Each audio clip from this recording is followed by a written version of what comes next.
Okay, we're going to call the Star City Council meeting to order. It's Tuesday, February 2nd, 2021 at 7 p.m. I'd like to call everybody to stand here and do a Pledge of Allegiance with me.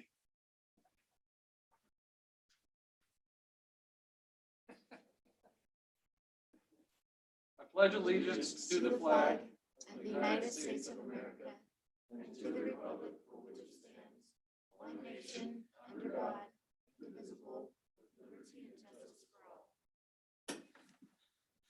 Councilman Keys was stuck in his chair. We have Mr. Barton Shaw here tonight. He's going to do our invocation for us. Thank you, Absolutely. sir. Would you please join me in prayer? Heavenly Father, we pray that you would meet us here today. You are the God of wisdom. You are the God of grace and justice and truth, and we seek you in those things today. Would you be with us in our conversation? Would you be with us in our time? Would you make it fruitful? Would you help these ladies and gentlemen here to make the best choices for our community? And Father, we pray for just the fruitfulness of that. God, we give thanksgiving. Thank you so much for all that we have and for another day. It's in your name I pray. Amen. Amen. And Mr. Barton Shaw is from Eagle Christian Church. I'm not sure if I said that, so appreciate you. Thank you. All right, roll call. Councilman Hershey, Here. Councilman Keys, Here. Councilwoman Solmonson, Here, Councilman Nielsen, Here. Okay, I entertain a motion to approve the agenda. Mr. Mayor, so moved. We got a motion, we got a second? Second. Okay, we got a motion, second. Any further discussion? Okay, all in favor? Aye. aye. Any opposed?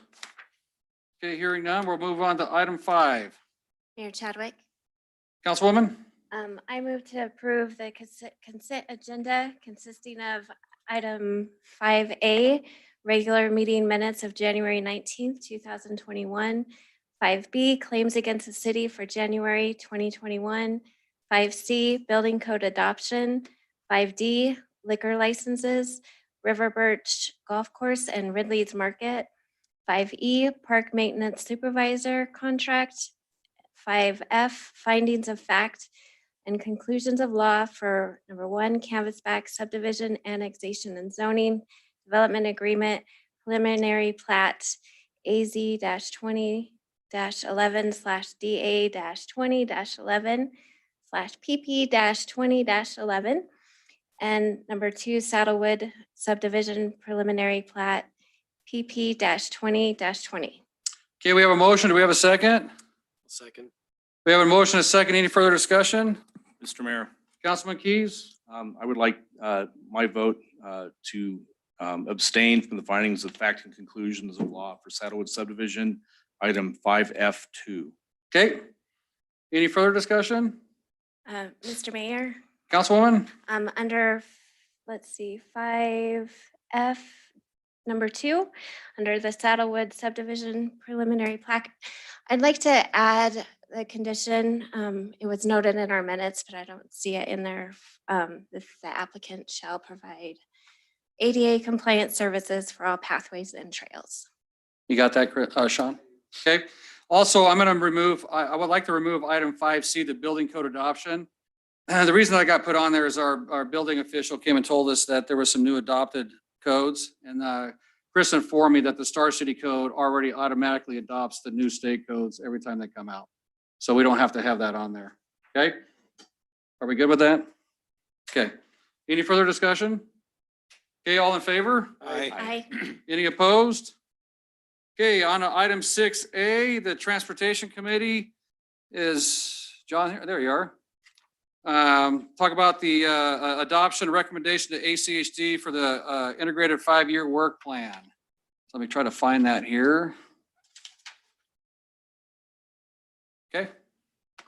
Mr. Mayor, members of the council, I'm here tonight on behalf of the Star Transportation Committee to discuss the proposed City of Star ACHD 5-year work plan priority request. This is something that's done annually. This year's proposed request continues to focus on safe walking and biking routes for children to walk or ride to Star Elementary and Star Middle School. It builds on our request from last year and recognizes projects already programmed by ACHD. First of all, I think it'd be appropriate to talk about what projects are programmed. That means that ACHDs recognize they are going to do them. It's typically a 3-year process.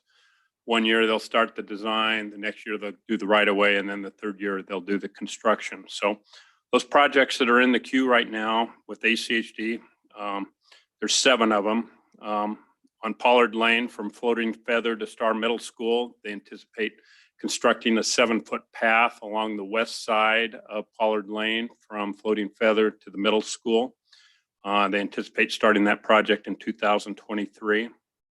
There's 3 bridges on Munger Road that are scheduled to start, 2 of them in 2023 and 1 of them in 2021. They'll be widening those bridges, and as a part of that, they'll be building sidewalks on the edges of the bridges and immediately adjacent to the bridges. There's bridge replacement on Palmer Lane scheduled to start in 2021. Again, another bridge widening and adding sidewalks. Another bridge on Floating Feather close to Munger Road. It's the bridge that crosses the Middleton Canal. That will be a widening project. There's also a little bit of sidewalk work and pathway work they're going to do on that project. They're constructing a little bit of sidewalk on Floating Feather between Hornback and Pollard Lane. It's a short stretch. It doesn't have sidewalk. Then the last project programmed is on Star Road between Highway 44 and the Boise River. They're going to, in the areas that we don't have sidewalks, they're going to construct a detached sidewalk on the west side of Star Road. And it includes an enhanced pedestrian crossing at Star Road and Main Street. And that one's scheduled for design to start in 2025. The right of way and construction has not been scheduled yet.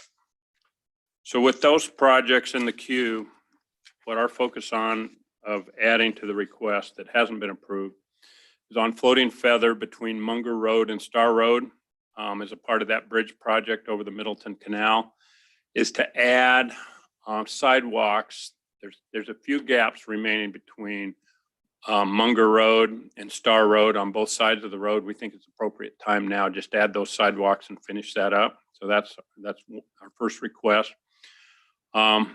And then at Floating Feather and Star Road to construct a pedestrian crossing. So it's safe crossing there for kids to go to the park, or if you need to go on to the middle school, you can cross there. On Floating Feather Road between Star Road and Pollard Lane, as a part of that little sidewalk project between Hornbach and Pollard, it's just to complete the sidewalks on the north side of Floating Feather between Star Road and Pollard. There's a few gaps there. Some of it may need to be just some widening pavement with an extruded curb, but to create a continuous walking, safe walking path between Star Road and Pollard Lane. Then the last project at Plummer Road and Floating Feather Road is to install another pedestrian there because we anticipate a lot of students and kids crossing there. So those are the 7 highest priorities. We have others on the list that are complete widening of Floating Feather and Beacon Light and those type of things, but they're farther down the list because we don't anticipate they'll get that kind of attention at this point. So, Okay, any questions of Mr. John up there? Thank you, sir. Appreciate you guys doing this. I will let you know too that ACHD reached out and talked about some other gap projects that they have some funding to work on as well. And we're going to talk about those, I think, tomorrow. Yeah, Yep. in your meeting on there. So we need to make a motion for the council to adopt this plan as submitted by the Transportation Committee, so I can send out my letter tomorrow, right? Mr. Mayor, Councilman Keys? I would like to make a motion that we approve the integrated 5-year work plan as presented by the Star Transportation Committee. We have a motion. Do we have a second? Second. We have a motion, a second. Any further discussion? Okay, hearing none. All in favor? Aye. Any opposed? Okay, that motion carries. So we'll get that sent off with a letter Thank you, to John. ACHD. Mr. Mayor, would it be appropriate at this time to have, to see if Tom Laws, our new ACT Oh, yeah. Is he here? liaison, I think he was online. So he wanted to introduce himself. as Yeah, our we new could do that liaison. right now. So Maybe Dana, is he can Mr. wait. Tom on? maybe he can weigh in if he has any comments about that. Mr. Tom, are you there, Mr. Laws?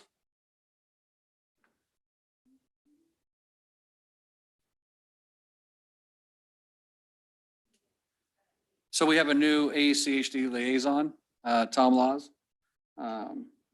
And he joined, we gave him this at the last minute because we found out today. Are you there, Mr. Laws? I am, Mr. Mayor, members of the council, can you hear me? Yeah, you're a little light. Okay, I'll scoot in a little bit. Thank you, Mayor Chadwick, members of the council. I just thought I'd introduce myself really quickly. I am Tom Laws, as you have already mentioned, the new planning and programming supervisor with ACHD, and also the new City of Star staff liaison. So moving forward, if there are any questions, feel free to direct them my way, and I'll do my best to either answer them or get you in contact with whoever is the best to answer those. I would just a little bit about myself. Prior to coming to ACHD, I've worked both at the City of Boise and Compass as the bicycle and pedestrian coordinator. And in that role, have spent some time with the City of Star, most recently in 2007 with the Looking Glass Academy's walk audit, which eventually led to the 2018 ACHD bicycle and pedestrian plan. So I'm really glad to be back. I'm excited to work with all of you. And like I mentioned, if you ever have any questions, feel free to please reach out. Thank you. Cool. Thank you, sir. Appreciate you.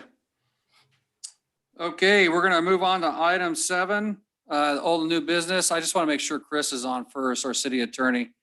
Chris, can you hear us? I can, Mayor. So it sounds like, Dana, can we turn up the volume up here at all? Because everybody seems quite soft. Are you able to do that, Meredith?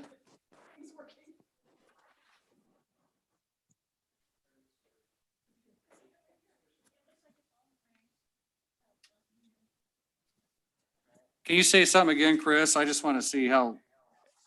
Sure, Mayor. And just so you know, your volume comes through very well on my end, so I can hear the city council very well and anybody that's in the room. Now you're and loud. the other speakers. And so think Mr. Ryan Loss turned from you up. ACHD can hear too. So All right, sounds good. Thank you, sir. Okay, we're going to move on to item 7A, the public hearing for the River Creek Landing subdivision. It's nice to see people in the council chambers again. Today, Governor Little moved us up to stage 3, which allows us to have more people in our meetings, which is thankfully. Just real quick, guys, on the public hearing process, you need to sign up if you want to speak at the public hearing. I believe the sign-up sheets are out in the hallway. I'm going to open the public hearing. I'm going to ask the council if there's any ex parte contact. The applicant will have up to 20 minutes to present their project. The council can ask the applicant and staff questions during that time frame. During public testimony, each public person gets about 3 minutes to speak. Council may ask the individual speaking some follow-up questions that don't count towards their 3 minutes. The applicant has about 10 minutes for rebuttal. The council can ask the applicant and staff additional questions. I will close the public hearing at that point. And the council is going to deliberate. They're either going to make a motion to approve with conditions, deny, or table the application to a date certain in the future. With that said, we do have 3 continued public hearings tonight and another one. So we got a busy night. So we're going to move pretty quickly, hopefully, through these. We're going to open up the public hearing for the River Creek Landing subdivision. This was a continued hearing from December 1. I need to ask the council if they have any ex parte contact or communication on this project. No, Mr. Mayor. None. Okay, hearing none. Do we have the River Creek Landing representative? There you are. If you come up here to the podium, sir, and state your name and address, please, for the record. Mr. Mayor, Council, my name is Dean Waite. I live at 4283 Nystrom Way. Okay, go ahead. Sir. Ready? Yep, you bet. Do you have my Oh. presentation there? It's the River that the Creek one that you just- updated Yeah, I think so. on the thumbnail. Yeah. This one right here, right? That Sean gave me? Is that the one that called updated? I don't see the title from here. Yeah, right here. Yep. Okay, it's thank updated. you. Yep. So give me just a second here. Okay, you should be able to control it from that unit right there. Point it here towards, Oh, toward you, not there. yeah. And if not, I will control it for you. Not yet. Is this on? Does this need to be turned on? Is it on? Yeah, there's an on-off switch on the side. Oh, yeah, it's on. Okay. I'm not getting any response. If you can just. Yeah, I'll click it for you. Okay, there we go. I'll review real quickly just to get you up to speed since it's been a couple months since we met, but this project that we originally presented on December 1st is on the southwest corner of Pollard and Beacon Light. It is the 37-acre parcel there that we originally came through with 148 lots or 147 lots. And we're asked by the council to work with some of our neighbors to address some of their concerns. And we come to you today with a 128 lot subdivision, which is about 3.45 units per acre. Next slide, please. Just another focusing on the location. You can go next slide, please. We addressed this last time, just the future school plans there in the area that surround the existing middle school that are adjacent to our property to the south as well. Next slide, please. This is the plan as it was presented to you originally. Just wanted to remind us of what we were working with. Go ahead, next slide, please. You can scroll through these home. I think you guys all acknowledge that we build a great product and we'll be an asset to the neighborhood when we get there. Okay, this is again the project as it was presented originally, and during our last public hearing in December, there were 3 concerns that several, even members of the council and members of our neighbors, some of the public expressed. And the major concerns that I heard were number of lots and size of lots, and then the number of lots that were up against our neighbor's property, that sharing property boundaries. And we had some back and forth with the neighbors there, and we have addressed those concerns. If you'll go to the next slide, please, I'll show you the design that we are working with now. Whoop. Oh, go to that previous slide. I forgot that I added a slide in there. Sorry. I guess that's what I just spoke to just now. But yeah, if we can go to the next slide, please, I'll show you what this is our current proposal to you today. And if you'll scroll through one at a time, the bullet points, just there we go. Lots. We reduced total lots by 19, which is about a 13% reduction. And we did that mostly by size of lot. If you'll go ahead to the next bullet point. So the size of our cottage lots, that was the concern that more people brought up than anything else last time. The smaller lots there in our northeast corner. And these we did an increase of 24%, about 1,100, just over 1,100 square foot per lot. And that was part of what helped us get the lot count down. The next bullet point, please. 2 other areas where we increased lot size. Along the western boundary, those lots were increased by 12.5% and reduced in number. And then in that island between the out parcel in the middle, do I have a pointer on here? Oh, I do. Cool. That works at least. So the out parcel in the middle, this island right here. So we reduced 2 of these lots, which increased those lot in size by 37%. And these were the negotiations back and forth with the 2 adjacent neighbors, the Macy Baker parcel to the west and the Larson out parcel that we surround. Next bullet point, please. So we went from the Larson parcel had 27 lots that were adjacent to it in our previous plan. And then our western boundary that we share with the Baker and Macy party had 23, I think. 17 or 19 along that western boundary. And now we have 0 new lots sharing a boundary with our residential neighbors. We introduced we had lots of walking path before. We've continued that here to the south. This is where our new school connection will be. And then it will continue around the exterior, giving a buffer. This neighbor has horses to the west, and she was concerned about people's backyards sharing with her animals. And so we have created a buffer there. We'll have two fences. We'll have our exterior solid fence, and then the houses themselves will have a wrought iron fence, because so we don't create a visual tunnel that people can hide in or whatever. We want to have it open still there. But anyway, so yeah, we removed all lot boundaries from that western neighbor. Same thing here with the Larsons. The 27 lots that we're sharing boundary with that have all been removed and at least buffered with common space and or a walkway. And we also rearranged this road to make it work better for us and to not have them sharing any lot lines with their neighbors. Next slide, please. You want me to keep going? No, sorry, not next slide. Next bullet point. You did the correct thing. Thanks, Mayor. So in our meetings with the Larsons, the out parcel here in the center, one of their concerns was looking from their home, which is toward the front of their lot about here. They look out toward the foothills, the mountains, and the River Birch Golf Course here. And so they asked that we commit to doing single level homes on the identified homes here. And we are committed to doing that through development agreement. We will limit those homes to single level. Next bullet point. With the changes and the extra walking path and the buffer, we've increased our open space to over 17% of our plat, and 2% over the minimum may not seem like a lot, but when you think of maintaining all of this and the expense that the HOA will bear with that, it's a significant increase, and it's usable. A lot of it is usable, and I think that's going to be a good thing that this neighborhood will bring to the people that move into it, and then also for the surrounding neighbors. It'll be there will be a lot of good aspects that will help it be an enjoyable place to be living neighbors too. And with these changes, we did get commitment of support both from the Macy Bakers neighbors here to the west, and the Larsons are two adjacent neighbors. And I think I shared, I don't know if you guys got it, I didn't share it till the last minute, the letter that Larson sent.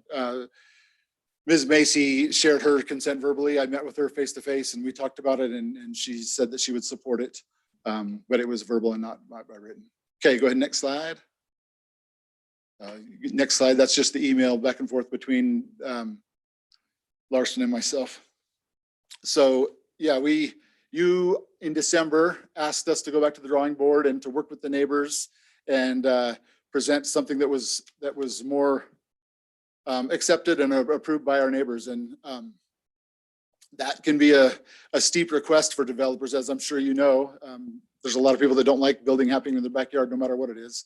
But we did that, and we do have the approval of our two adjacent neighbors that share property boundaries with us. So though it was not fun, we got there. We did what you asked. And so we would ask that you would consider our proposal tonight and approve our annexation, rezone, and preliminary plat as proposed.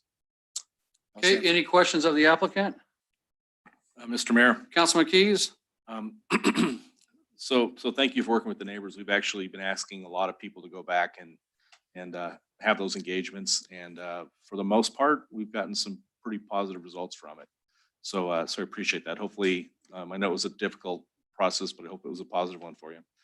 I saw in your presentation that you said over 8% of your open space is usable.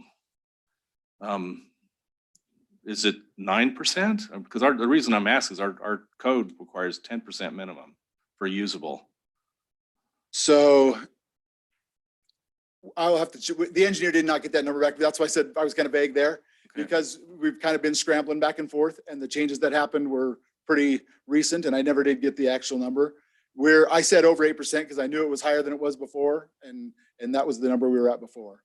So I'm sure we're over the 10%, and I can get that exact number, and it can be part of our development agreement, but I don't have the exact number. So can you tell us what's not usable based off of what we see up here?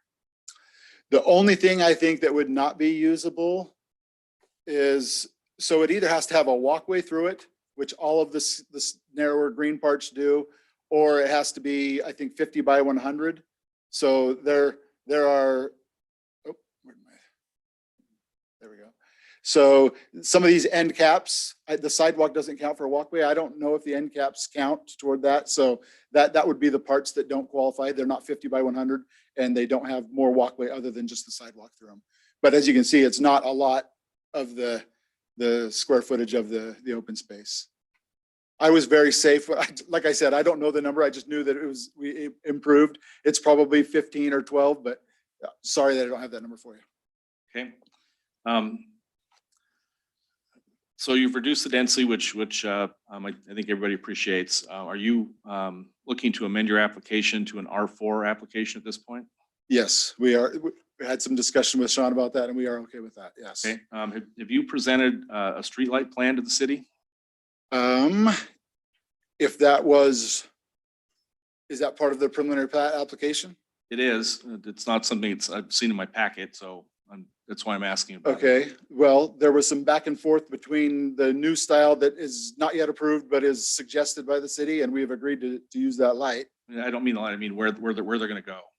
Where they'll be on the plat. Okay, if we did it was with the original preliminary plat and we did not update it, but we can. Okay. And then do you have a landscaping plan? Yes, Okay. Has that been submitted? yes. Okay. Because I don't believe, did we see that in the original application? I don't recall seeing that. The original application had one. I think I told the applicant until we get the entitlement figured out that we can make a condition for the revised landscape plan to be submitted prior to final plat. In my discussions with Sean, when we made these changes and then he said we could wait on the rest of the engineering work to find out if we have the design approved. Okay. And then we also have typically asked that the mailbox cluster be located in the neighborhood. Is that something that's been done yet? We have had conversations with the postmaster, yes. And that was previous to this change and I've not followed up with him, but it will be on, because it's the same corner, right here. He approved it on either one of these sides. Okay. And then can we So real talk? quick, hang on a sec, Michael, we need to speak more into our microphones. We're getting people sending messages to us that they're having a hard time hearing us. Okay.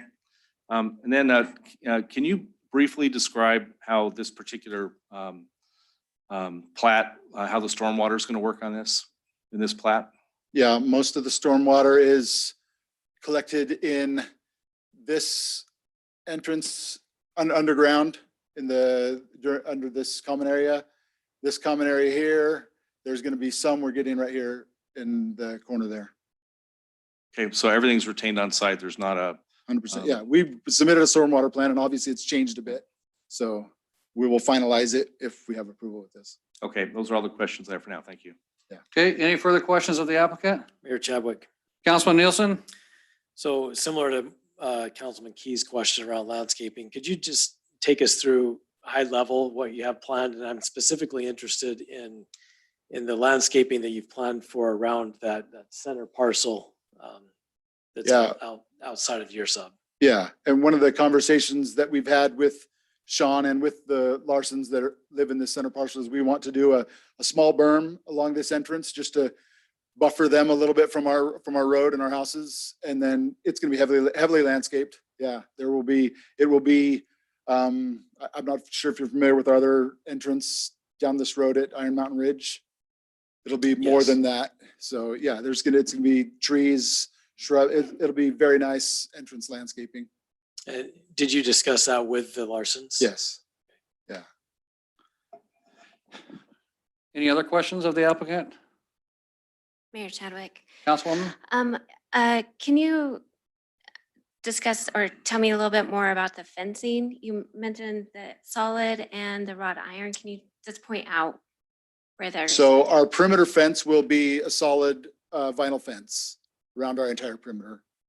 The backs of the homes will, so when we've done this before, had a buffer of common area, safety, police and fire get nervous about having an alleyway created by two solid fences. And so the rear yards, and I'm assuming, we've not discussed this, but I'm assuming it'll carry throughout the subdivision, will be wrought iron along their back fence, and then it'll go back 15 or 20 feet back toward the house where they can then pick up with vinyl as well. So that we don't have an enclosure, an alleyway that's not safe. Gotcha. Okay. But the entire perimeter of the fence around the out parcel and around our entire perimeter will be vinyl fencing. 6-foot vinyl. So would there be solid fencing then along, is that Pollard? Pollard? Yes. Yes. Our entire perimeter, yeah. That's all I have. Thank you. Okay, I do have a question for you real quick. On your eastern side of your property there, that stub road that's going into the Larsens, is that really a stub road? Yes, Is that even feasible? It is feasible? Because I thought there was a hill there. there is a hill there. So how's that stub road gonna work?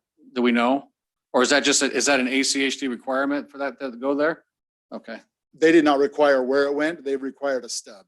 okay. That's very interesting. I'm just not sure how it goes up that hill. So, you know what I mean? Yeah, I just don't know if it truly is a necessity to put a stub road where it's not gonna really work, or if ACHD's really even looked at that. I think they approved it, didn't they? They did. The Location. Okay, well, supposedly they're the traffic engineers or on that. Yeah, I mean, I don't know if it's something we want to look at. It just seems like there's quite a steep hill there, and I've heard previous discussions where it just doesn't work. Okay. Right, so we would not I know be you don't opposed want to to moving. you'd rather not put it in anyway.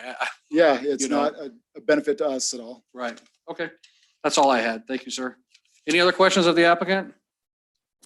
Mayor Chadwick, Councilman Nielsen?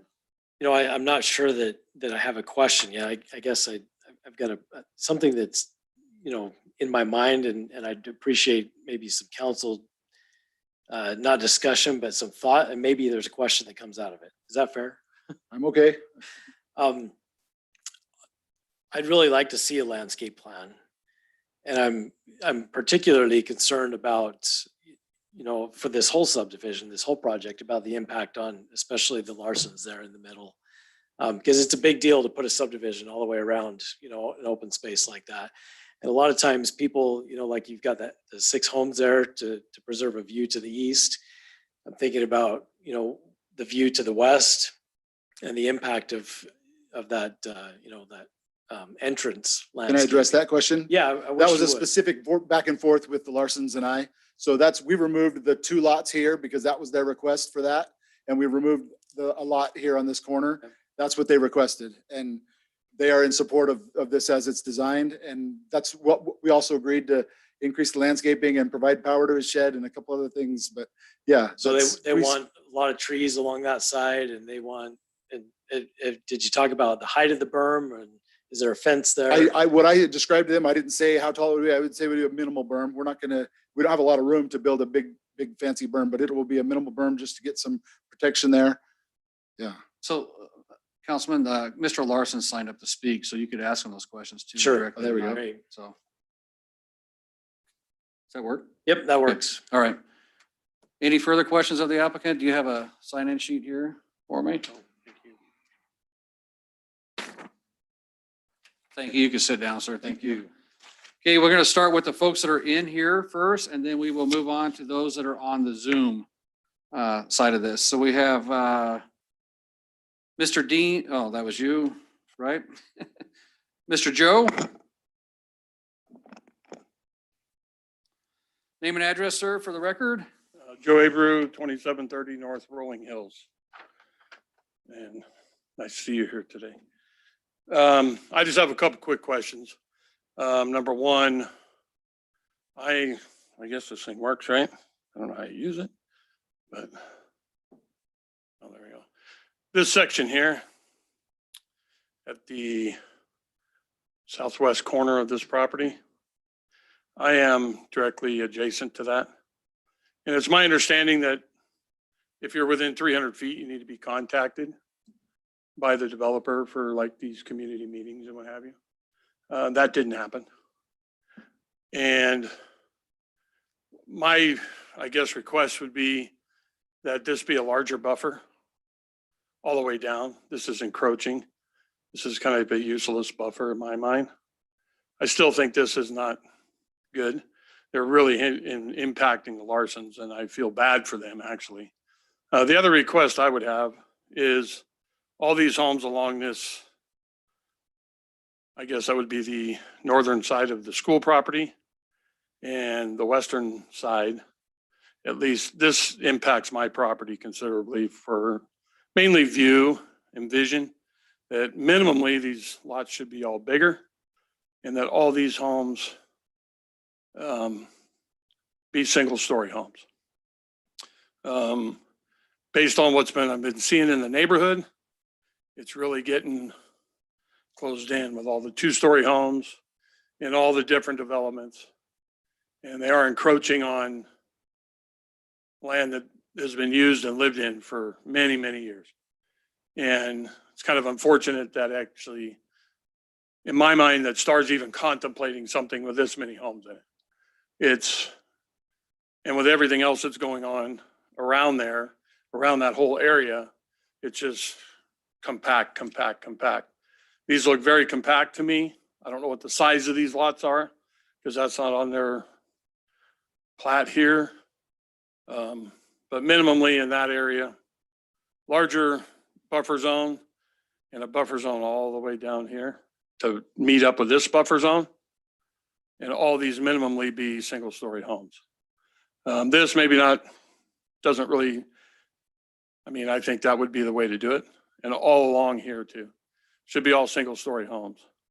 I guess the other, and then I have one other thing to say that is You got about not, 20 seconds. has nothing, well, it does have to do with this and all these things is there's other developments going on and being talked to around this same general area of Star Acres.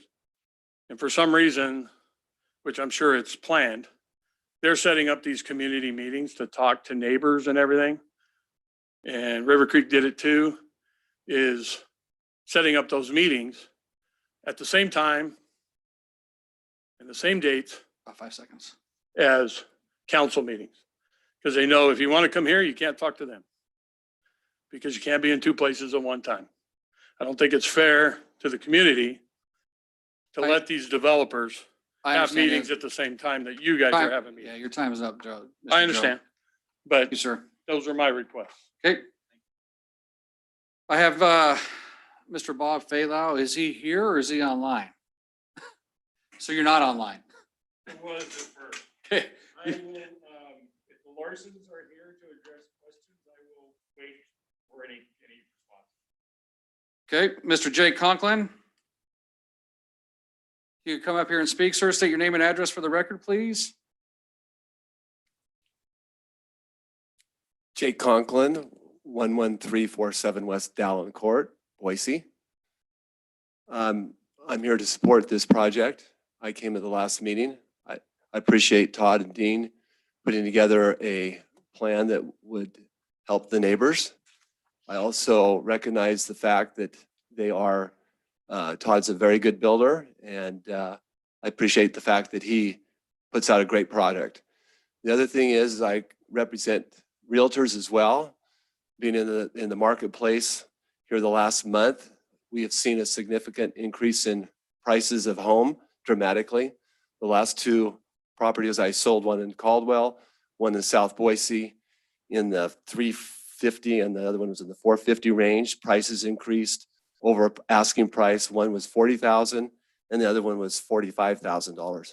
So I think we all as realtors understand that we are in a very tight market and that working together with the neighbors, we can hopefully get something approved so that we can continue to have product to sell.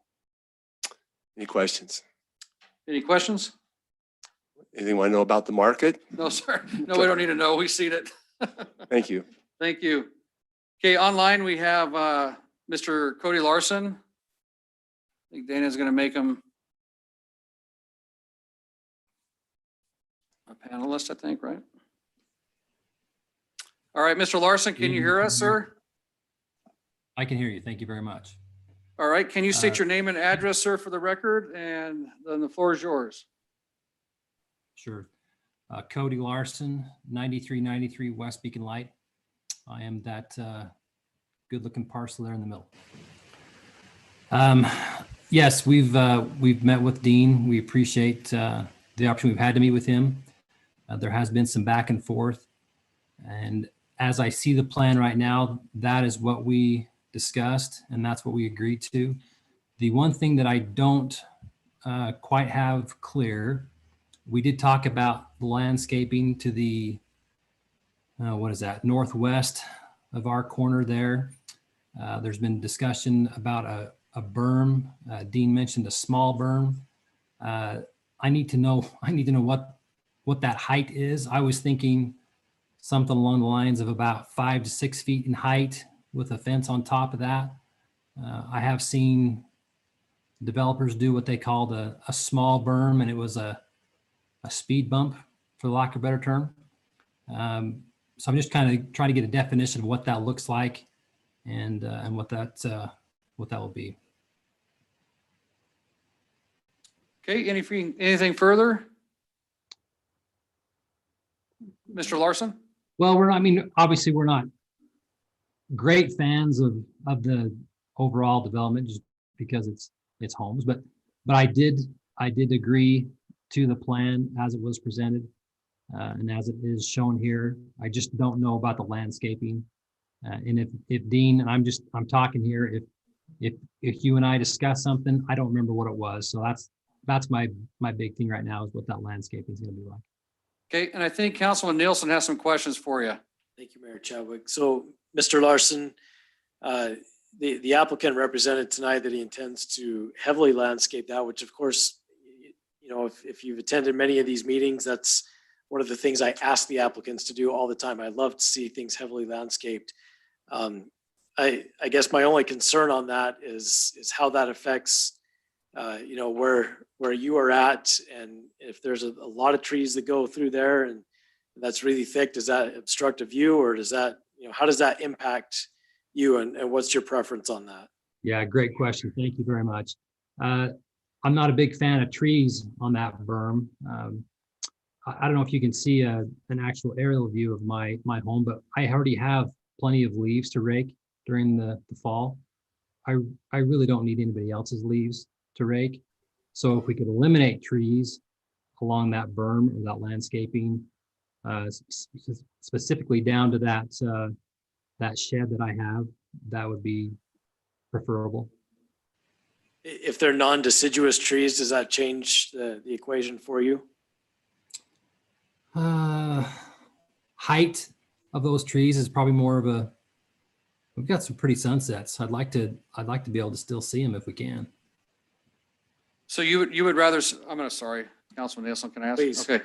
You would rather see a fence on that berm versus trees on that berm then?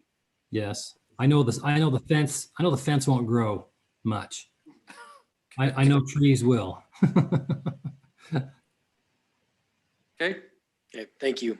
Mayor Chadwick, can I Councilwoman? also Sure. ask a There's another question for you there, Mr. Larson. Thank you. regarding your property boundary then, and with a fence, would you prefer to have the solid, like a solid vinyl fence, or a wrought iron that you could see through? You know what? I have animals to the east side of our property line from Beacon Light all the way down to that corner, and then across the south property line to the west property line. So I don't think I'd really want a wrought iron fence. I'd probably have more apt for a solid fence. And then probably what I would do is put a hot wire to that fence on my side to keep animals off it. Okay, thank you. Okay, any further questions of Mr. Larson? Okay, sir, appreciate your time. Thank you. Yeah. Okay, okay, sorry. Mr. Faylow, did you want to speak? No, if he's okay with it, that was my concern. Okay. So that's all that signed up to speak. Then we have Mr. Waite come back up here and address some of the concerns that were brought up.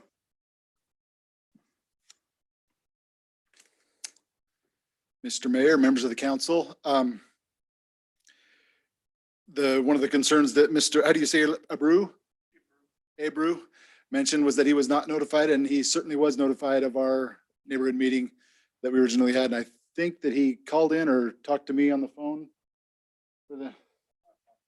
Yeah, we did not have a new neighborhood meeting for this hearing, so he did not get left out of that. That was not something that was required of this. But I did meet with him on site. It was just prior to our last meeting, and he was very threatening to me and challenging of me. And so I did not want to meet with him in person anymore. He talked about shotguns and how they're better for developers than anything else. And so I didn't feel the need to push that anymore. So, but yeah, we are willing to build that berm or the entrance similar to how Mr. Larson requested. I think there might be a requirement for the city for some trees along there.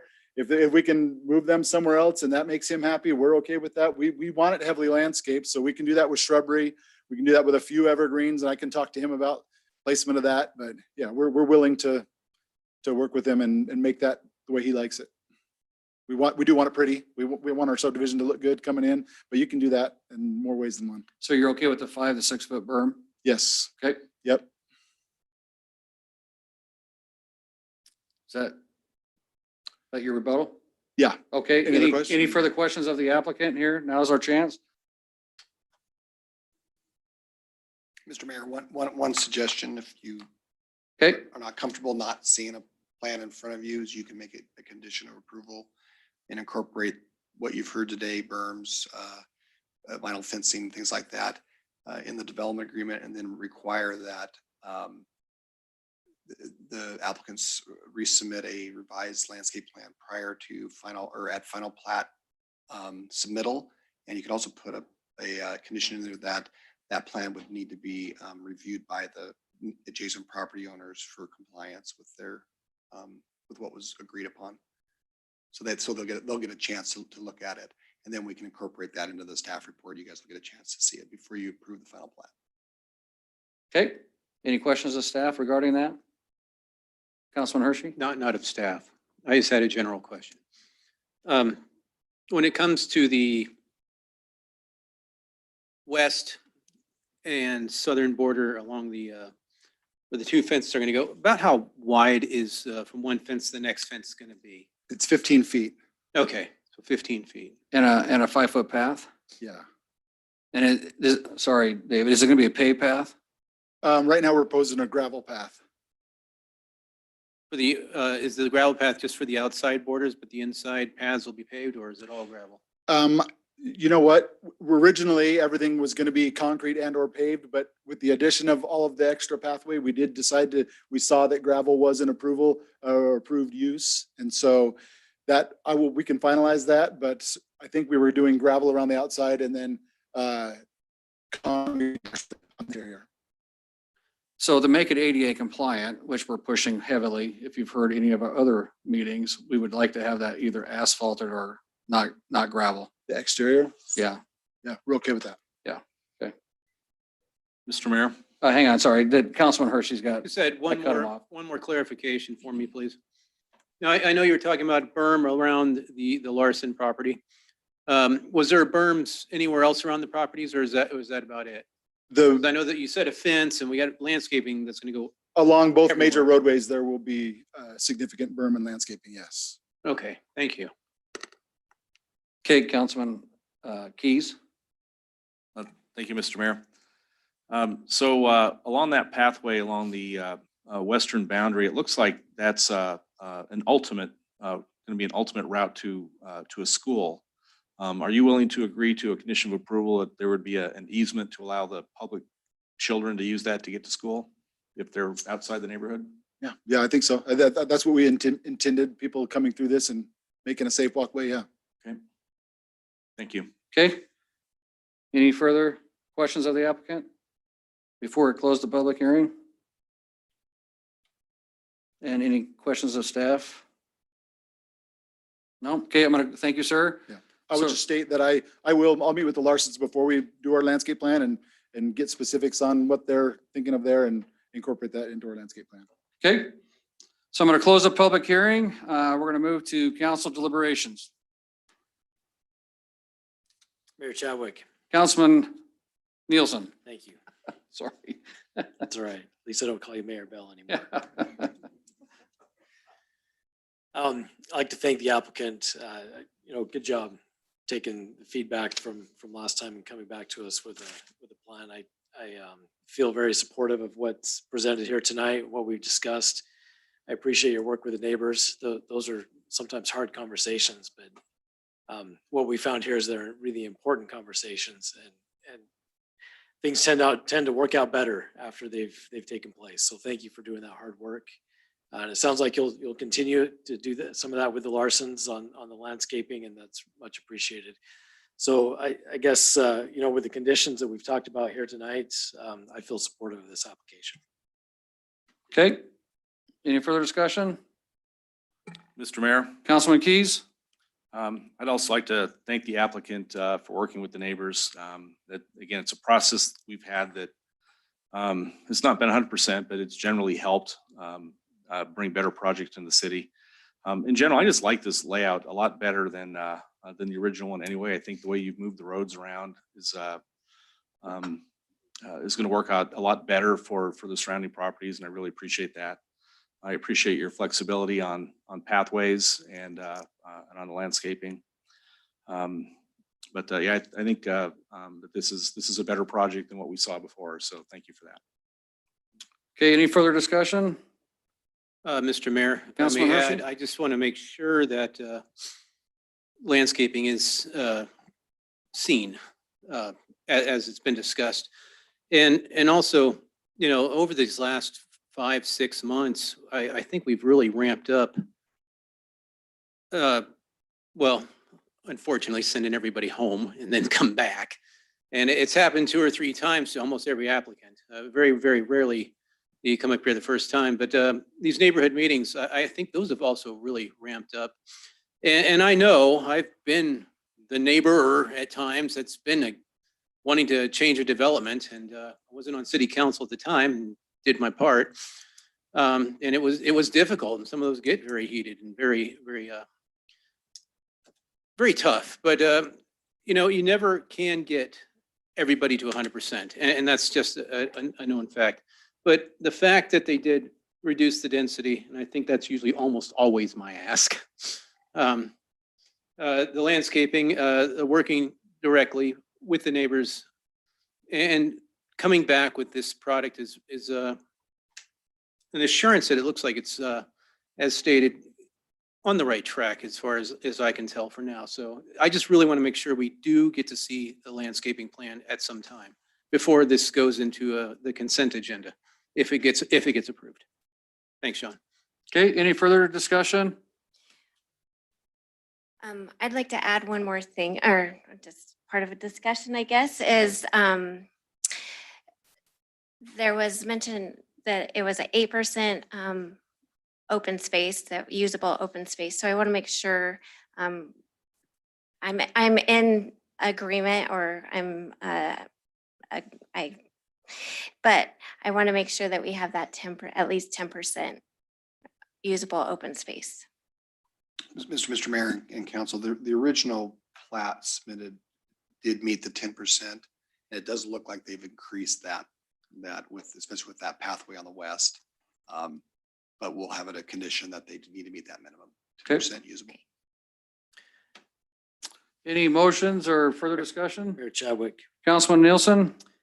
I move that we approve this application with conditions of approval, that the applicant continues to work with the Larsons, specifically in confirming the 5 to 6 foot high berm, the solid fence, the placement of trees on their property in accordance with the request, asphalt or concrete paths, and that we've met the 10% open space. And also, I'm not going to be able to repeat back exactly what Sean mentioned as far as the landscape plan, but I like that plan. So I'd like that to be part of this as well. So basically a landscape plan being part of the final plat for approval. Yes, landscape plan submitted with final plat to be reviewed by neighbors to the east and west and council prior to the final plat. And one final thing, just add an encouragement as part of that motion. And it sounds like the applicant will do this already, that entryway be landscaped just as beautifully as possible. I know that trees add so much there, but I know with rocks and bushes and other ideas that can be done really well also, because I also want your sub to look great. So Okay, we got a motion. Do we have a second? Mr. Mayor, Councilman Keys? I want to offer a second, but before I do, in the event that we don't have an official amendment of the application to an R4, I would ask that you amend your motion to make this application an R4. I will amend my motion to include the requirement that it's an R4 zoning. Second? Okay, oh, hang on. One tiny thing, it was mentioned, it's in the drawing, but just to make sure that the houses that were identified to be single story are to be single story. The ones that are up in the northeast corner. Northeast quadrant, the 6 houses. Is that a requirement in the motion? Because I mean, that's what was presented to us. It was here presented, tonight. that's why I was asking. I don't know if it needs to be, because it was presented, but it was a change as well.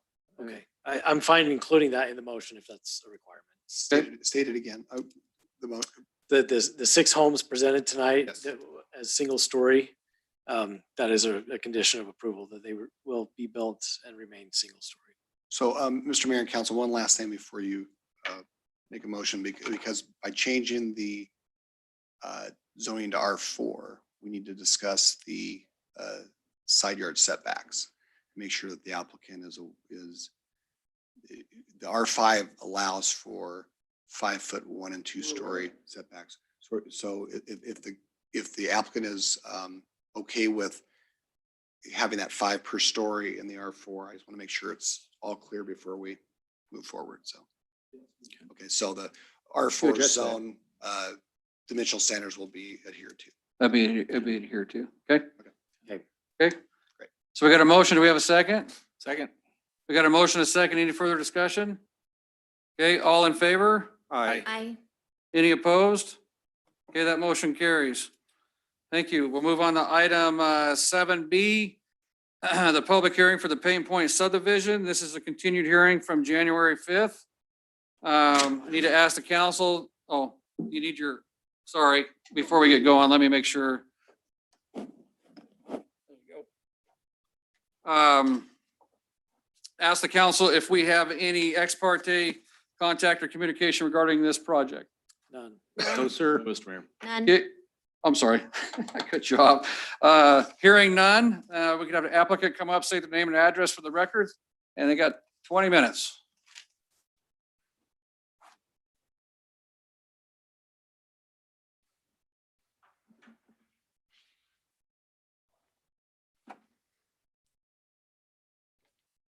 Good evening, City Council. My name is Rick Williams, Richard Glenn Williams. I'm at 11275 Floating Feather Road and Star, 83669.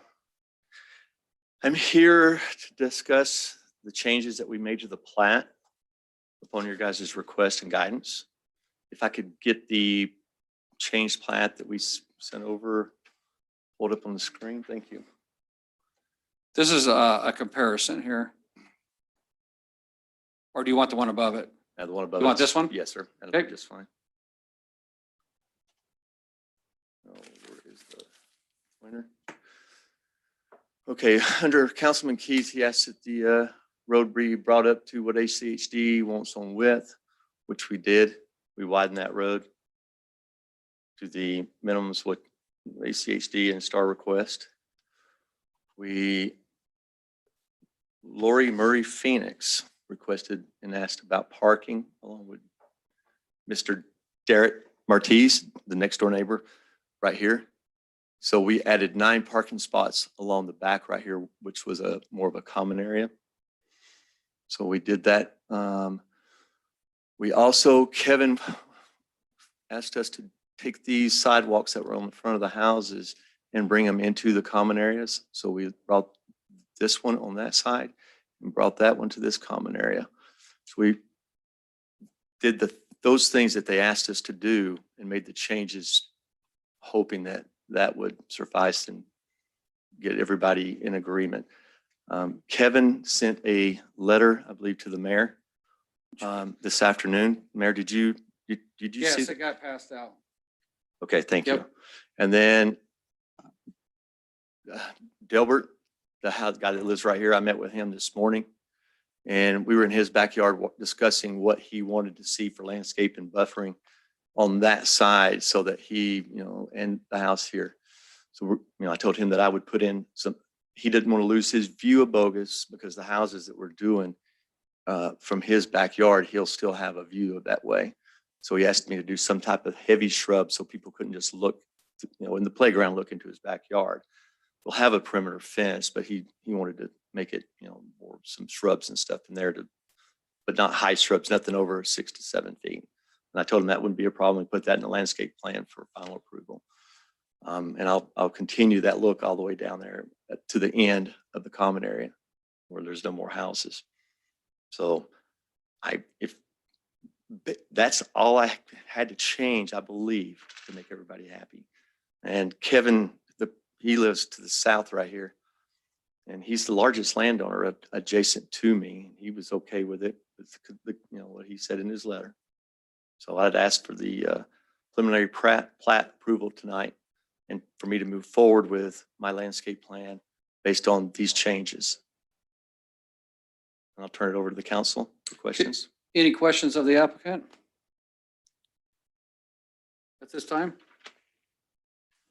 Mr. Mayor.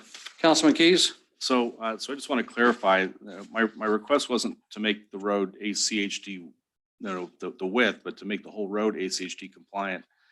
We've done this in the past with other applicants, and the reason for that is that if in the event that the city ever, or if the neighborhood ever needed or was unable to take care of the road, that it would be able to be adopted by ACHD. So that's why we want to build to their standards. Of course, the question arises is we're not even sure, or certainly I'm not sure, I can't speak for the rest of the council, why you even want a private road in here? Why wouldn't you just create an ACHD road that the neighbors don't have to take care of in perpetuity? ACHD didn't want it. They didn't want the road. They didn't want to be part of the road. They just wanted it to be a private road. I asked. That's what I was told. Is that what they said? Yeah, Sean's saying yes. Yeah, we're seeing that more and more where ACHD is not wanting the roads that are not able to connect in the future to anything. They're that this small, they're wanting. They did the same thing on, can't think of the name, but yeah, we're seeing more and more of those requests. Yeah, that's the first I've ever heard of that.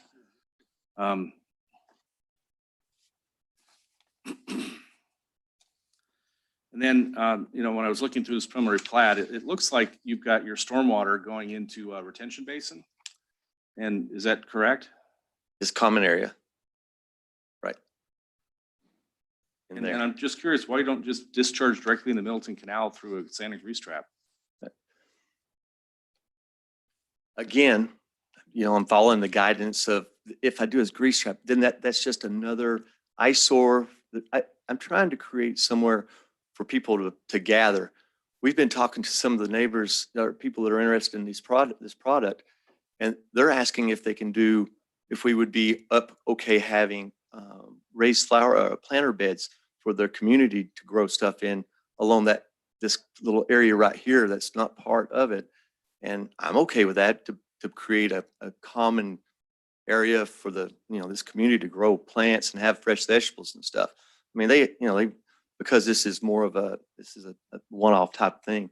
They've even asked about having chickens and us doing a common chicken coop and stuff. So, which again, I'm good with it. I lived here a long time. This is a farming community. A lot of these people have kids that are wanting to buy little houses that can't have big houses, but they'd like to have a little common area.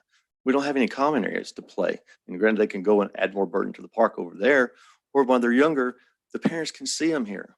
And I'm not disputing that. I'm just suggesting, why would you want to use a very usable common area as a retention basin when you could literally discharge that water into the Middleton Canal and use that as a flat park and build all the chicken coops that the rules allow? You know what? So I'm just I curious. will look into that.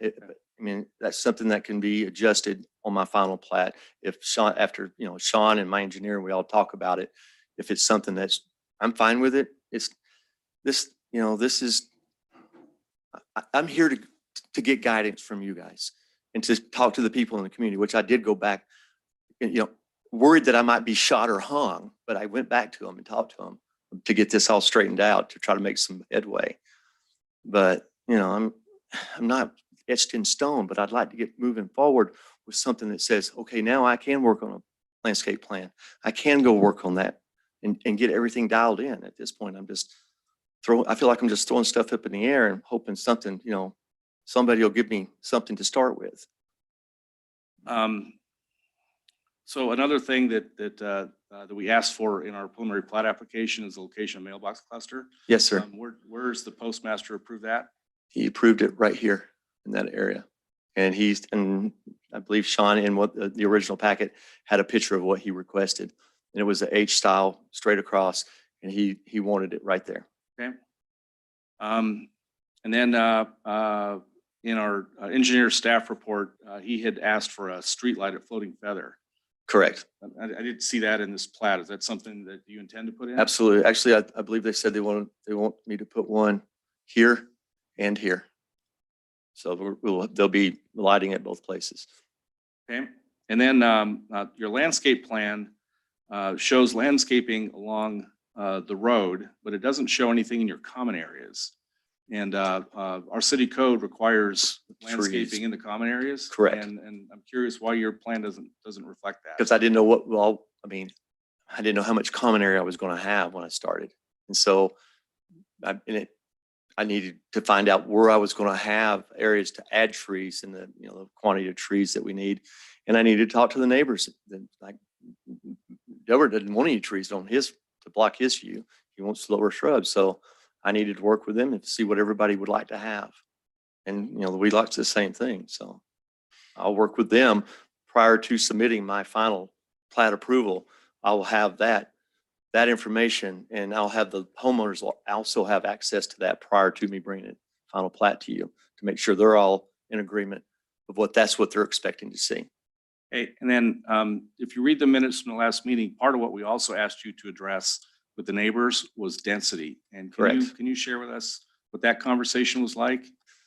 You know what? Everybody wants me to have, Delbert said, I don't know why you just don't build the same house I have. And I'm like, well, everybody doesn't want 3,000 square feet in a shop and 4-car garage, but you've got to, the density for it to, it flows. I don't know why I shouldn't be approved for the, R5, but again, I like the R5. It lays out well in this instance for sure. Especially with ACHD having me put the road right there, it really limits that property. And then we also had a discussion about compliance with the CCNRs.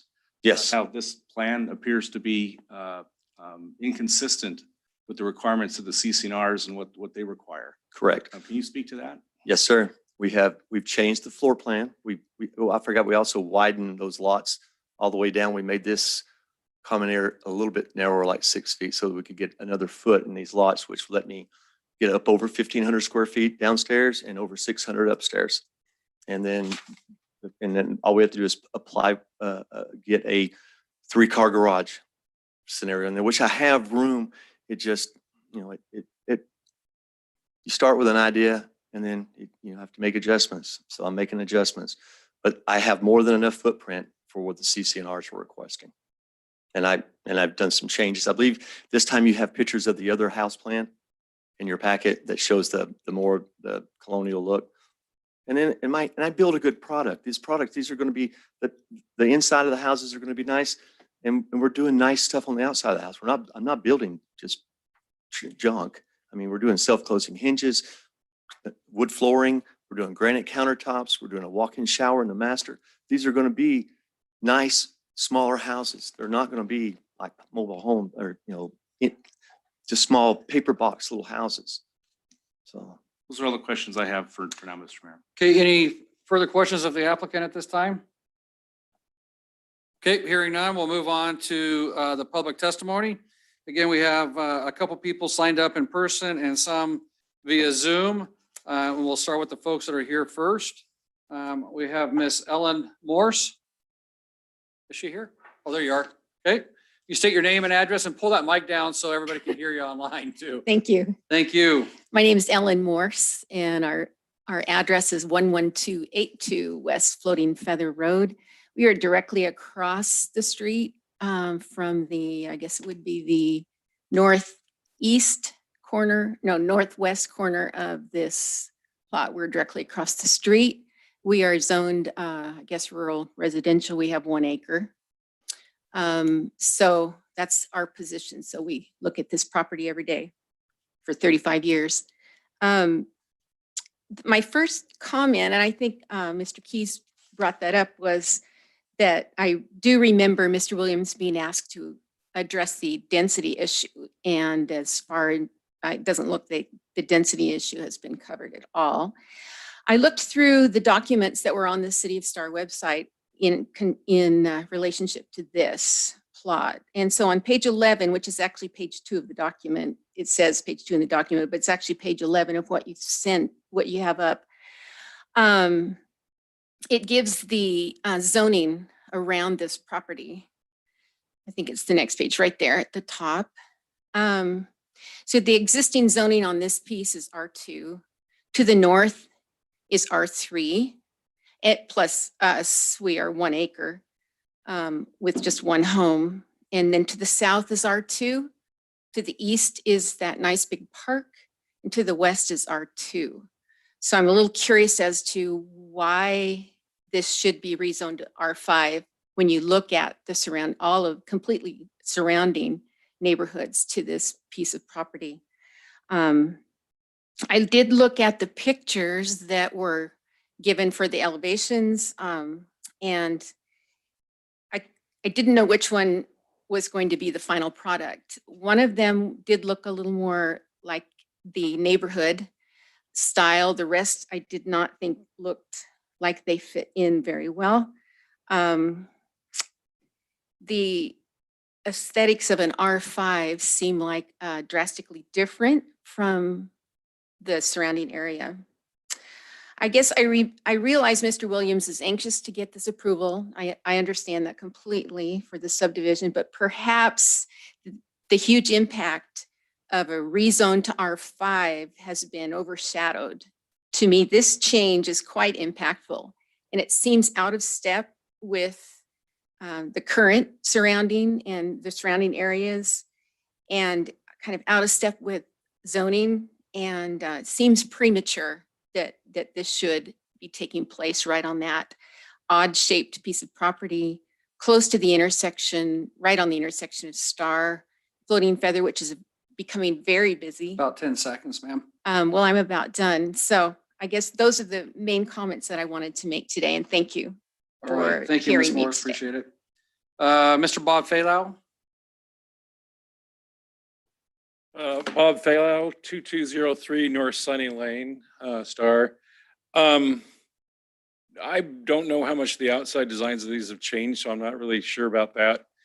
But I can't help but really relate to this, the last person that testified that has an acre right across the street, and that the density on this, you know, I do believe in really alternative architectural designs, but I believe that this lot is not particularly suited for that density in this area.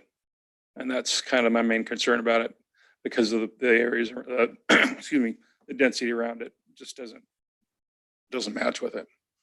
That's about all main concern I have. Okay. Thank you, sir. So we'll move to the online. Ms. Nicole Seymour, is she there? I'm here. Can you hear me?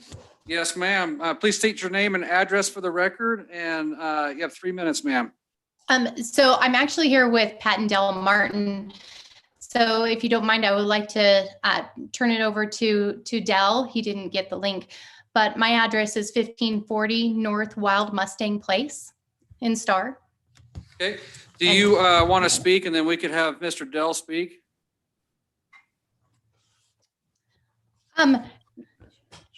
Sure, I can. For us, our main concerns are the density as well. For us, we are more agreeable to an R3 than an R5. I think that would be more suited for that lot. But also that water catch that we just saw really concerns us, because that's right behind our fence as well. And I'm not sure how well that will work with our, meeting up to our property. So, but those are our concerns. Okay. Is Mr. Martin there? Yeah, I'm good. I'll just kneel down. Yeah, my name is Del Martins and I live at 1586 North Wild Mustang Place in Star. And we have lived here for almost 14 years now. And we've always enjoyed having this empty space and always expected that that was still going to be R2 like it was originally zoned when we got there. One of the things that I want to mention is that at the last council meeting, Mr. Williams said that the current residents of Wild Horse Estates, which is what we're in, were not allowed to protest the rezoning of Lot 1, Block 1. The RCCRs state that we cannot protest the rezoning if it's being done by the grantor. The grantor is C&A Development LLC, which I think probably stands for Charles and Anita Phoenix. Since Mr. Williams is not the grantor, his statement that we're not allowed to protest is the rezoning from R2 to R5 is, in my opinion, incorrect. And as Nicole stated, we're believing that, you know, if we can't have R2, which is apparently what we can't have, that R3 would be much more acceptable than an R5. R5 is they're going to be houses, double stories with almost no space between them. You got a 5-foot offset both sides, 10-foot space where no sun shines. So it's just ridiculously dense as far as we're concerned. Doesn't fit in. Pardon? It doesn't fit in. Yeah, and it does not fit with the surrounding communities, the style of houses and so forth. And with that density, it's just going to be not very attractive. And so, you know, and Mr. Williams was right. He did ask to come and talk to me today because I walked by there and this morning and told him that the fence was, the gate was not very securely latched and he might have to chase cattle all over the place if he didn't watch getting the gate closed. Anyway, that's about all I have. Thank you for your time. All right. Thank you, sir. You bet. Ms. Dana, Mr. Wheelock on, Mr. Kevin. Mr. Wheelock, can you hear, sir? Yes, Mr. Mayor, I can. Please state your name and address. Kevin Wheelock, 1481 North Star Road. Okay, go ahead, sir. As we looked at the other picture there, the concerns I had were the sidewalk connecting common area in one loop all the way through. And I don't see that connecting anymore as it did in some preliminary drawings that I saw. It looks like it goes down to the common area and stops on both sides. And I had asked for it to continue all the way around so it were one continuous walk path. With that being said, I'd like to see less density and continuous walk path. If you do approve it as an R5, and I honestly don't see how that's happening, I'd just as soon you connect my R2 and make it R5 too, because the drama of changing it is almost not worth the public hearing. Every time you guys have sent somebody back, or at least I know Rick had a problem trying to figure out how not to get in a fight at his own public meeting, and that's a hard thing to watch, even though it's not my fight. I support whatever you decide. Thank you, council. Thank you, Mr. Mayor. Thank you, sir. Oops, sorry, I muted myself. That's all we have that signed up for the public hearing. We'll have Mr. Rick come back up here and do his rebuttal. I have no problem connecting that sidewalk from here all the way around. I thought that they just wanted us to get into the common area. But if that's what you guys want to see, and if that's what Kevin thought that we were going to do, then I've got no problem changing that. The pictures, do you mind bringing up the pictures again, please? Of the houses? Yep. I'm sorry. All right. This design is definitely not happening. Nobody liked that. So that's gone. What we're looking at. Which design is it? This one? This one will not be there at all. Oh, this one down here. Yeah, Okay. this one or this one. Those are too contemporary. Nobody liked them. Everybody that looked at them like these, just so everybody's clear, like this house was only 18 feet wide. So you're talking that, it'll be wider than that. That's not as good a representation as but that's at the time, that's what I had. So it'll actually be wider than that. But if you can see the rock work on it, it's got, this particular house had the, not masonite siding, but the hardy board siding on it. And it's, something with longevity to it. And that's the same style of exterior that I'd like to do and same quality that I want to do. Again, I keep reiterating, I know I told Delbert today, I wish I could build just one house there, stick it out there and let everybody walk through it for a week and then go from there. But it's just not the way it works. So all I can do is give designs, show you what I'm trying to do. I will build a good quality house. I know how I've been building here. I know what a good quality house is and the materials that I'm building out of. I'm not building just this house right here had a lot of design and a lot of architect on the outside of it because that's what they wanted. They wanted some character. We had built about 10 of these and they go, you guys need to change them up. They're all looking the same. So we started throwing a ton more gables and stuff on them and breaking them up. And, I can change the exterior and when it's time to go to the CCNRs and address these with those people, I will work with them to make them happy with my product for the R5. It's not going to be, a stacked up looking office building. And that's not what I'm going for. I'm going for a nice community home, a nice piece of property. There are R5 projects that are going on right now that I can hit a driver to. And I don't hit a driver that far. There's just that many of them in the area that people are doing that have been approved lately. So I'm trying to stick with those guidelines that you guys have for the new comprehensive plan and get to the R5. If you guys would let me move forward with the R5, I will work with the homeowners and make sure that, I understand what her dilemma is. She's lived there longer than most of us here. And she's been at every city council meeting for 30 years, having to look at everybody coming into her neighborhood. And I feel sorry for her, but we're growing. We've been growing and we're going to continue to grow. And there's going to be these infill spots that we're going to have to address from this point forward.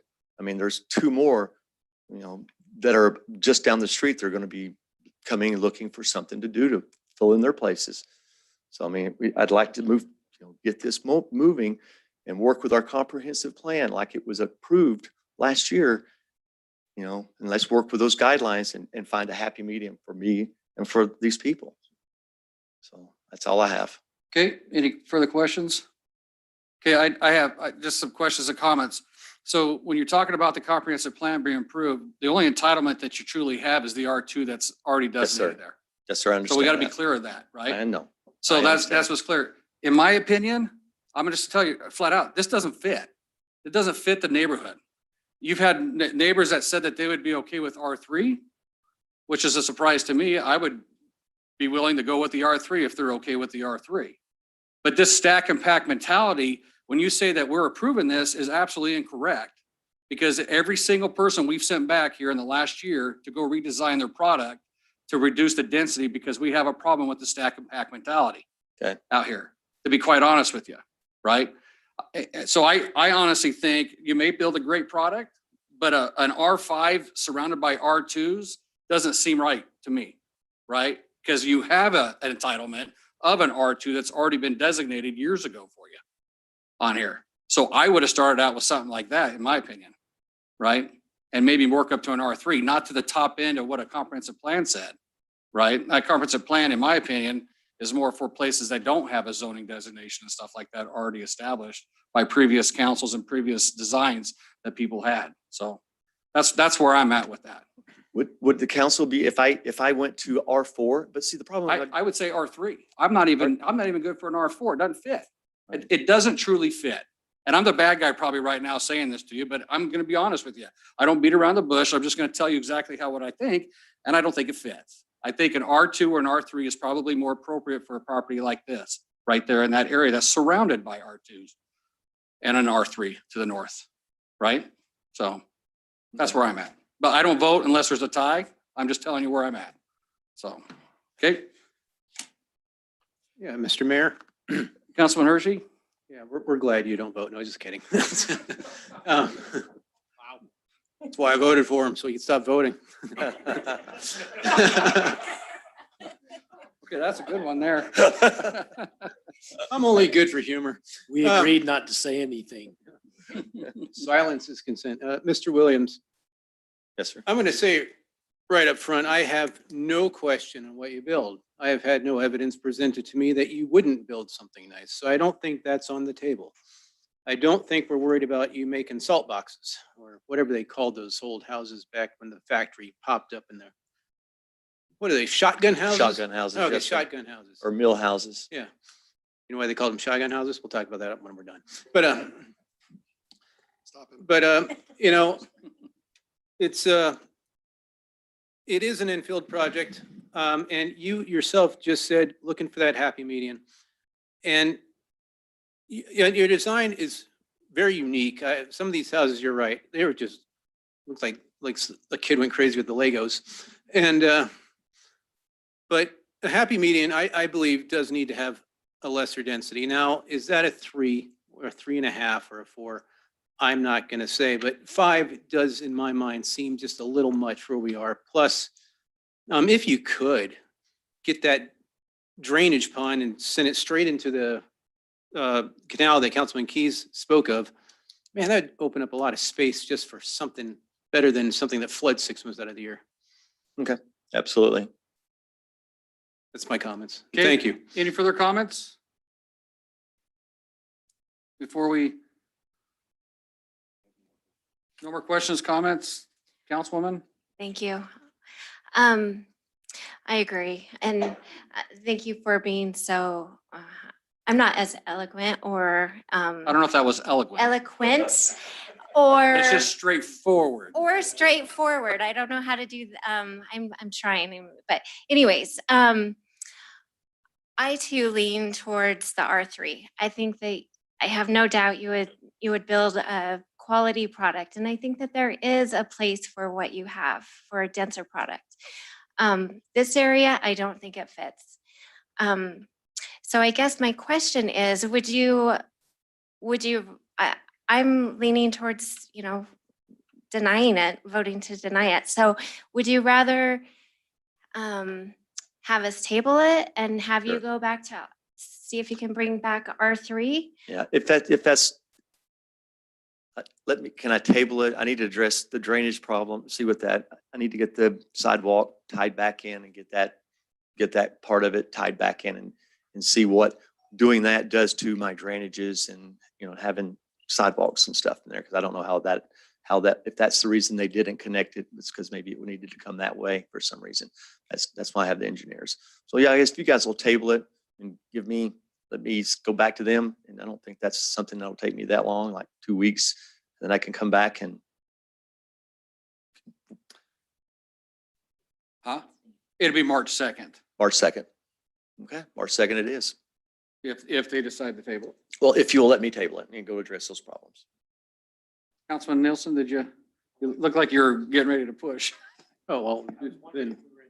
No, this is discussion with the applicant. Mr. Mayor, Councilman Keys. so have you had discussions with the ditch company yet? Yes. You have? Yes, sir. I did. Okay, and have you talked about a licensing agreement to discharge stormwater into the Middleton Mill Canal? No, and I believe that's part of why we were doing that area to hold it and then putting it in there. I know the ditch guys, I can go talk to them about that and find out what what they want, what they will let me do, what I can legally do. So. Okay. Any further questions or comments for the applicant before we move forward? Okay, thank you, sir. Thank you. All right, we'll move on to council deliberations. Mr. Mayor, Councilman Hershey? well, from what I'm hearing from everybody, is that the density is a little too great for this piece of property, and the applicant has stated that he is willing, if tabled, to go back, reduce the density, connect it, and look at all the other, connect the sidewalks and the possibility of moving that drainage retention area to the canal itself. Because of his willingness, I would be willing to not deny, but to table for the density reduction and the other factors that we brought up. Okay, any further discussion? Mayor Chadwick. Councilman Nielsen? So I'm going to have the unpopular opinion here tonight. I look at a project like this, it's pretty unique, and maybe it's too unique. Maybe that's what we're looking at here. I don't know. But infill projects tend to have some pretty unique requirements. And while I'm looking at this piece of property, and I can see you could, easily do, 2 or 3 lots on there. The product that the applicant's bringing forward, I think actually does fit in that piece of property. I like that it's, very close to a park.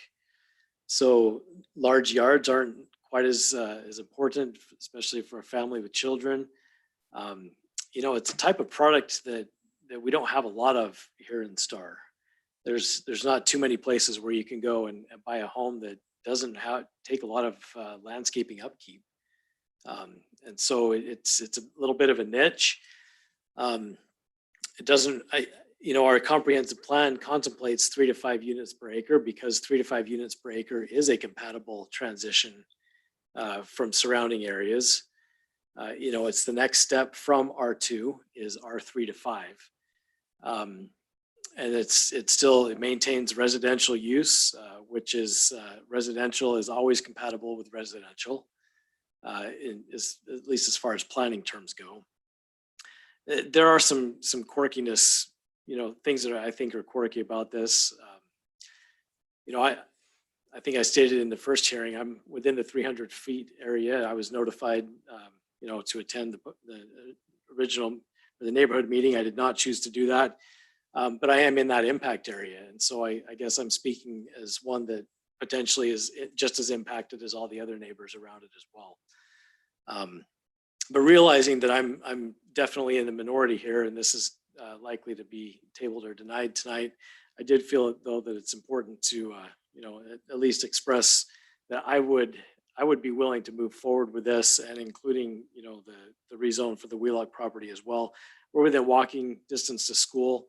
We're close to the downtown core of our city, and certainly this is within compliance of our comprehensive plan. So. Okay, any further discussion? Mr. Mayor. Councilman Keys? Well, I agree with part of what Councilman Nielsen's saying. I think that that there probably is a need for this type of a product. I think that that the applicant's probably going to build a nice home. My concern is I don't think this is the place for that. I would love to see him bring this to a different place, probably closer to the downtown core, but certainly nowhere that's surrounded by R2. I could go either way on a denial or a tabling. If it's tabled, I'd like to see it come back as an R2 or an R3. If the applicant's not willing, to do something like that, then we can, in my opinion, we can skip a step and just call it tonight. But I think that this is out of character for this particular neighborhood. I think that we have longtime and long-term residents who have made decisions around the fact that this is zoned R2. I think R2 is what belongs there. I think previous councils in zoning it that way have seen that, and that's kind of where I'm at. So would you be all right then for an R3 if we were to give them a direction to go back and R3 it? Because the neighbors to the west. said they would be more okay with an R3. I think R3 could work there. I think R3 is, one notch from R2. I think that's a reasonable transition. I think, in this particular place, I think, a jump of one is probably reasonable. Okay. Any further comments? Just a question on that. Are we looking at R3 with the same product or R3 with an expectation of a different product? Well, I think the product's up to them, really, right? It's just the density side of it. Okay. Yeah. Okay, any further questions or comments or anything? Do we have a motion or? We can't sit here all night silent. All right, Mr. Mayor, Councilman Hershey. I make a motion that we table paint point until March 2nd with the direction back to the applicant that we're looking at the sidewalks, anything you can do with the drainage, and also revision of density down from 5 to, I don't want to set it at a 3 because I don't want to be over stipulating. However, somewhere much closer to 3 than 5. Much closer to 2 than 5. Okay. Anyone second that? Anyone want to second that? Or if there's not a second, that motion will die and we go into another one. So are you closer to 2 or 5? Well, since it's not actually completely binding, I'll say closer to 2, but I think a step up to 3 is fine. Okay, I will second. Okay, we have a motion and a second. Any further discussion? You want to discuss or? No? Okay, no further discussion. All in favor? Aye. Aye. Aye. Any opposed? Okay, that was carried until, or I'm sorry, tabled until March 2nd. And you got the direction there, Sean? Okay, very good. Thank you. We'll move on to item 7C, the public hearing for Sellwood Place. This is a continuation from the January 5th meeting. I need to ask the council, do we have any ex parte contact or communication regarding this project? None. No, Mr. Mayor. No, sir. Okay, hearing none, we will have the representative for Sellwood come up to the podium, please. Then hang on, I gotta pull up your packet here, so I apologize. Okay. Did you? Okay, all right. Did you have a presentation or anything, or just what's in the packet? Mayor, council members, no, we had a couple things we were following up with from the last hearing. I don't know if we can put the new landscape plan up, and I also brought hard copies. If we don't have that one. I gotta for the find it overhead. here. I apologize. I didn't get a page number. Usually my councilman to the right gives me page numbers.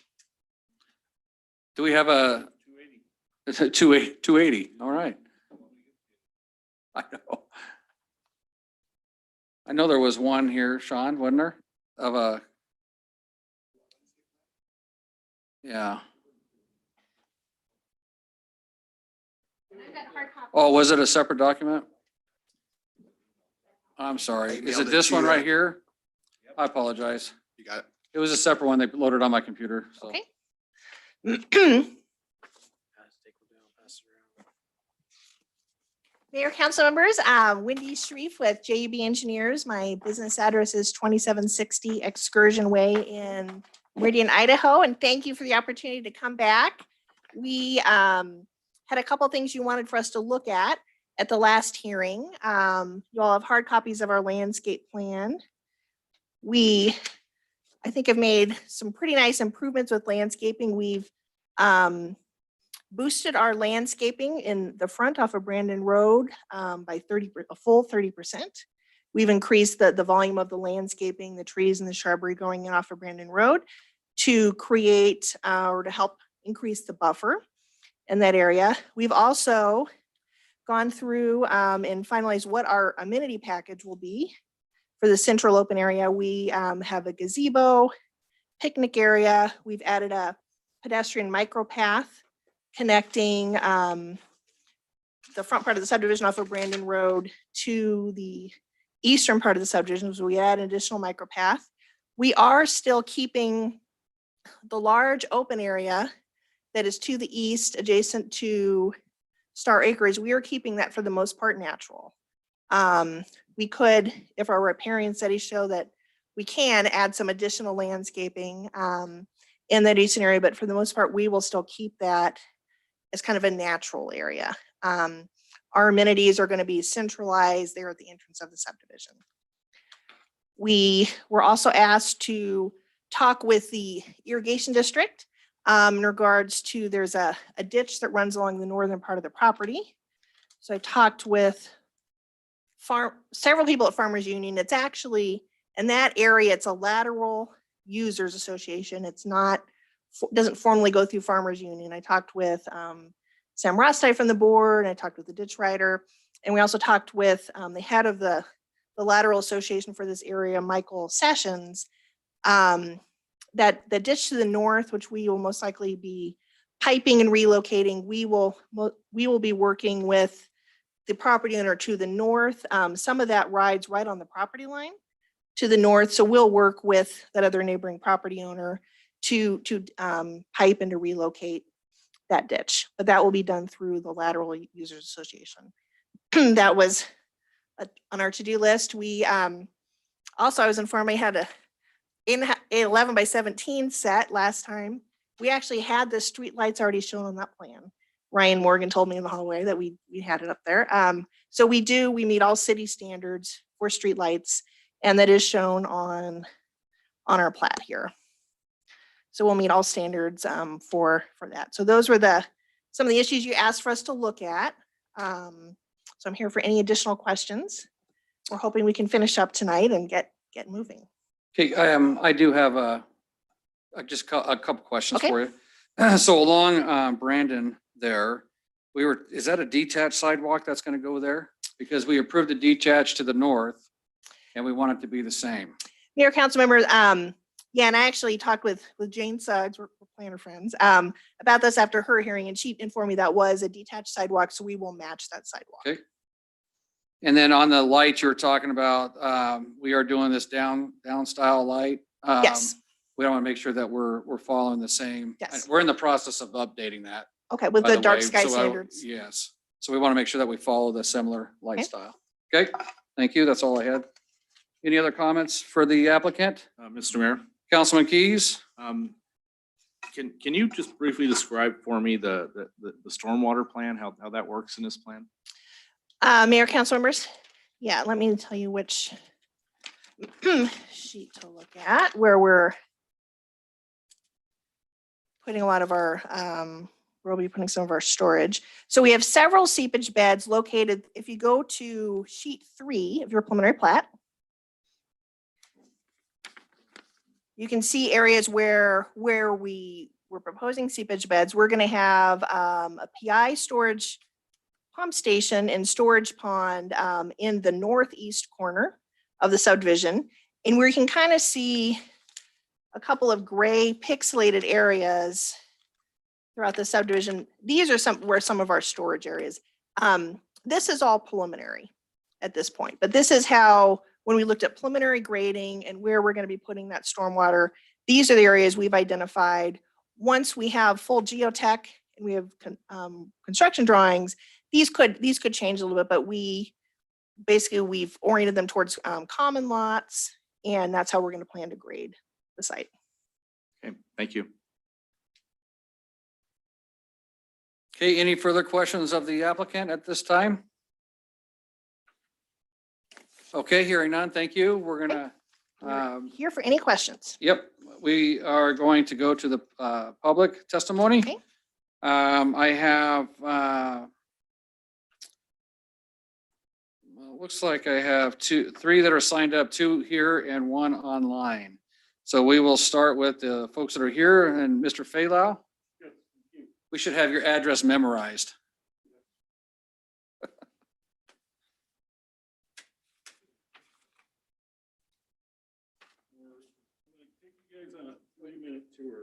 3 minutes? Yeah.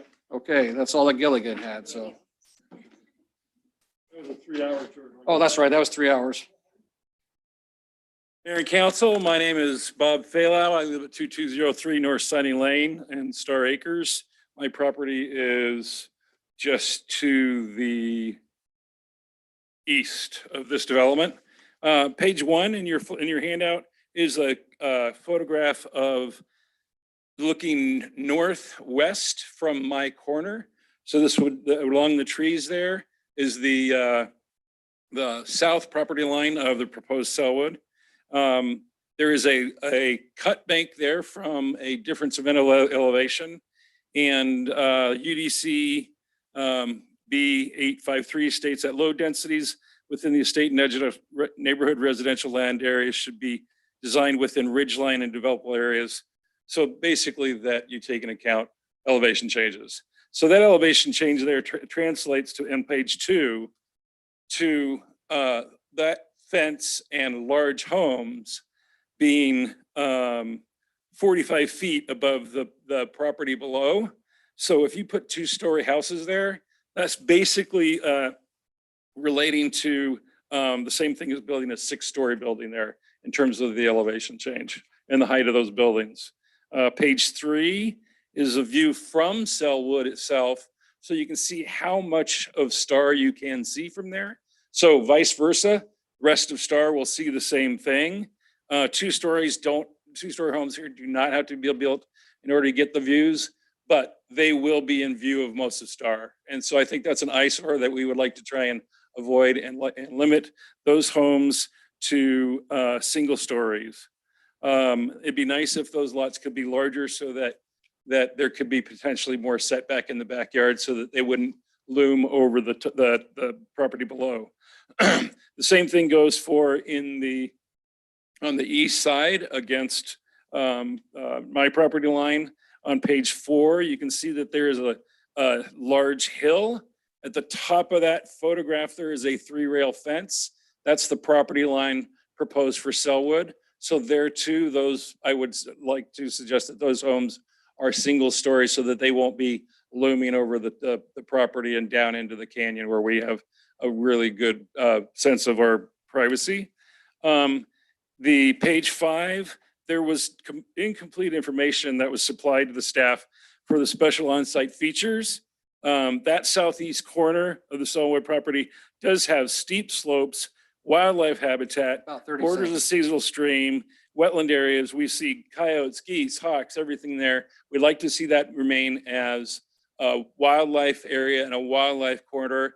They did state that area as natural as possible and that open space in terms of vegetation. We agree with that, or I very much agree with that. That area is actually listed on the map, the Star map, as wetland area. So that it should be considered as wetland. The page 6, it shows the hillside there and how steep that area is. And page 7 is that east side where they have taken out the road, the stub road that was no longer needed, but they've actually then made those lots smaller and added 2 more lots there. I'd like to go back to the original number of lots and density in that area that was proposed. All right, thank you, sir. Okay, Appreciate it. all right. Is that a 3-minute tour? Any questions, No, any questions of Mr. Failow? please? Okay, thank you, sir. Okay. Appreciate it. Okay, we have Mr. Vic War.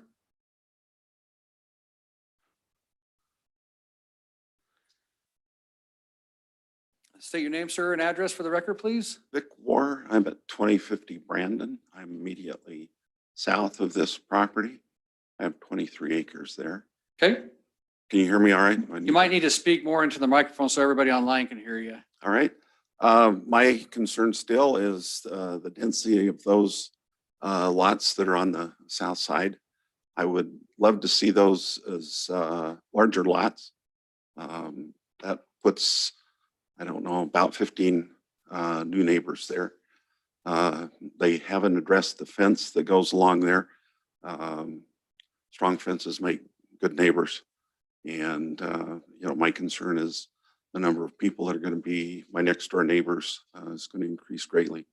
The other concern I have is storm drains. I know they've got some catch basins that they've talked about. I think if we get a large storm, those aren't going to handle that. And then I get erosion through my fields in a couple of different areas. I think that needs to be addressed seriously. You know, the lighting is going to affect me. I know that you're going to annex this into the city and you require the lighting, but you know, I live next door and I love to see the stars, especially to the north. But those are the big things that I have is the density of those lots immediately to the north of me are the smallest lots in the subdivision. And I reiterate what Bob said about 2 stories. I'd love to see those as 1-story homes as well, so that we don't see that impact, because that is a higher elevation than a lot of my land. So that's all I have. Can I ask you a question? Sure, So when absolutely. you're talking about fencing not being addressed, what style of fencing are you looking for between the 2 properties? Oh, I'd like to see about a 14-foot concrete barrier there. You laugh, that you asked me what I'd like to see. What you'd like to see? Yeah, Yeah. yeah, similar to what they have south of Boise there, you know, Yeah. with the razor wire and and you could keep going on around my property with that. if Keep you'd going in like. a circle? Sure. Fill it up? Yeah. That's why I bought that property, is I thought I moved to the country and, Yeah. you know, So would you rather see a wrought iron fence or a vinyl fence? If it I'd got like to approved? see a solid fence. A solid fence, okay. Yeah, and it doesn't matter high and tight and solid, that, you know, blocks my view and blocks their view. So Okay, I like the privacy and I would prefer that. okay. Thank you. Any further questions of the applicant Yeah, or of Mr. War? Yeah, Mayor Chadwick. Councilman Nielsen? Mr. Ward, what, is there anything in place right now that, that mitigates that runoff and erosion concern? Is there anything that mitigates it? Right. I remember you brought it up at the last hearing as well. And Right. is that a new concern that there's going to be additional runoff and erosion?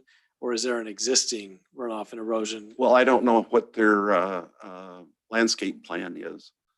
There's no storm drains.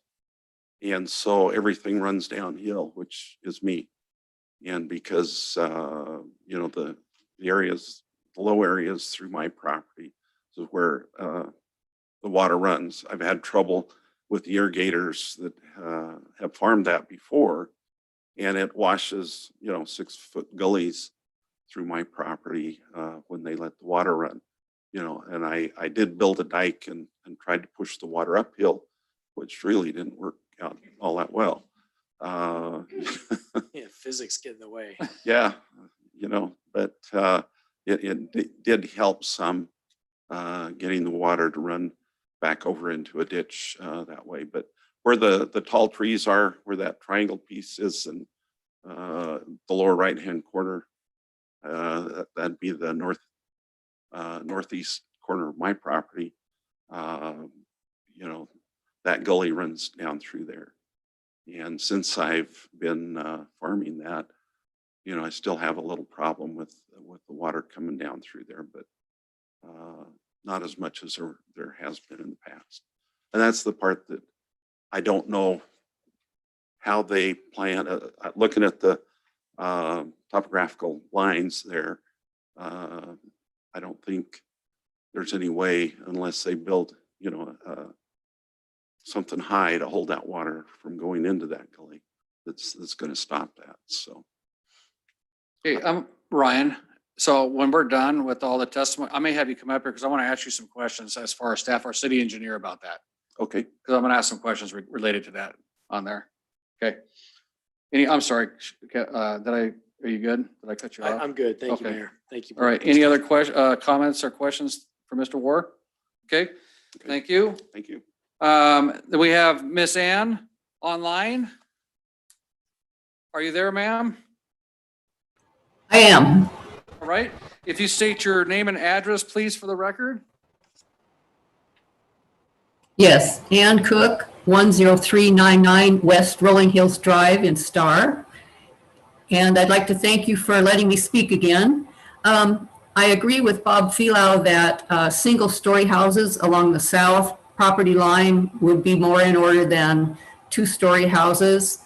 Also on the east, the side right next to that open space, those should, I would hope, would also be single-level houses. I have a question about who is going to be taking care of the maintenance of the irrigation ditch that runs along the east side of the property. It's the lateral that we've talked about before with canvasback, comes from north to south. And that's probably part of Mr. Ward's problem with water. We do have some irrigators that don't maintain their ditches. So who's going to be taking care of this irrigation ditch? Is it the homeowners association or? We'll have the Do we applicant. know? Well, we'll have the applicant answer that question when she comes back up. Okay, and then the only other thing is I do like to have that gully or that swale that goes down that property. We do have wild turkeys, ducks, geese, coyotes, skunks. Occasionally we have a fox that lives there. It is a nice riparian area. I'd like to keep that if we could. And that's it. Thank you. Okay, thank you. And then I had is it Riley Berner? Does that sound right? I'm not. You're not speaking? How about you there? Okay, Mr. Bottles. Okay, good. All right. Ryan, will you come up, please?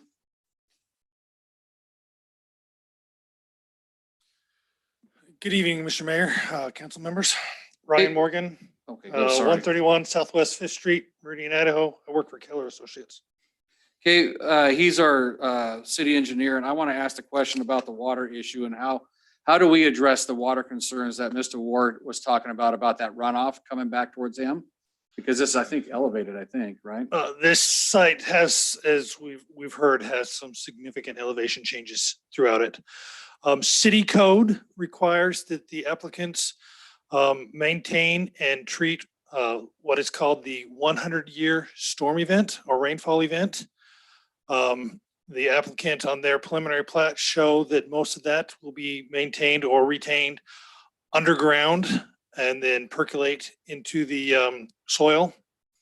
And she was talking about seepage beds earlier. Those are delineated in several locations. So that will treat the 100-year storm event, which basically equates to 1 inch of rain in a 24-hour period, which in this area, most of the time we get 1 to 2 inches of rain a month. So, and that's pretty standard for this area. Most of the jurisdictions in this area require that 100-year rainfall event to be stored on site. What we typically find when a subdivision goes in from existing ground is we actually find that the stormwater is reduced and it actually reduces impact on the neighbors because for one thing, you've got the curb and the gutter from the streets and the water is naturally filtered or directed into the street and therefore is collected in catch basins instead of rolling down the hills. So I would anticipate in this particular subdivision, your stormwater impacts to property owners at a lower elevation, in this case to the south, would actually decrease. The one concern you might see is if you have a neighbor that continues to over irrigate their lawn. We do see problems with over irrigation throughout the valley and in Star. And that's a matter of education and working with homeowners associations and helping them understand that. It sounds like much of the existing problem is not necessarily from stormwater, but from over irrigation from the farmland on this property. So my professional opinion, and we've seen it in communities in Star and throughout the valley, is you actually have less of a stormwater problem when you have a development like this go in because of the stringent requirements for that development. So just because we've dealt with this on not too long ago on Yep. another subdivision, would it be prudent for us to require French drain style stuff on the back of the yard to pull that water away if people overwater? So it doesn't create those gullies and issues and like Mr. Ward was talking about?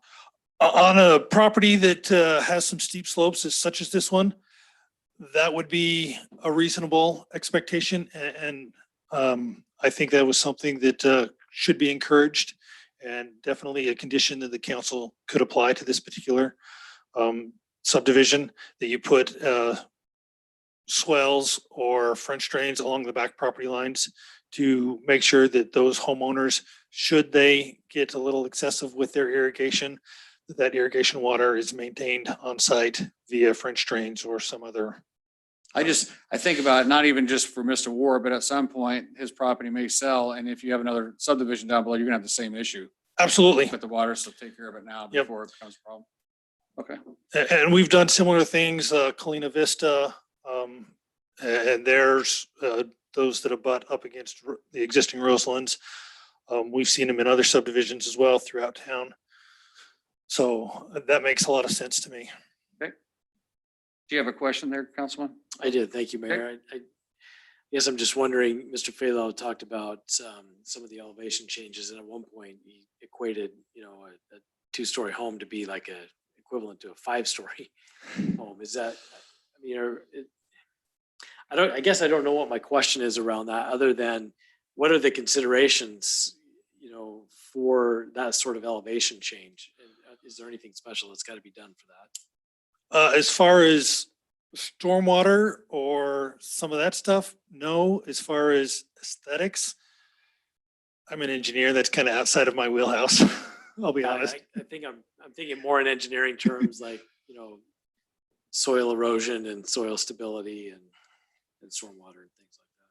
So again, the key here is you're going to pave, and most of you're putting curb and gutter here.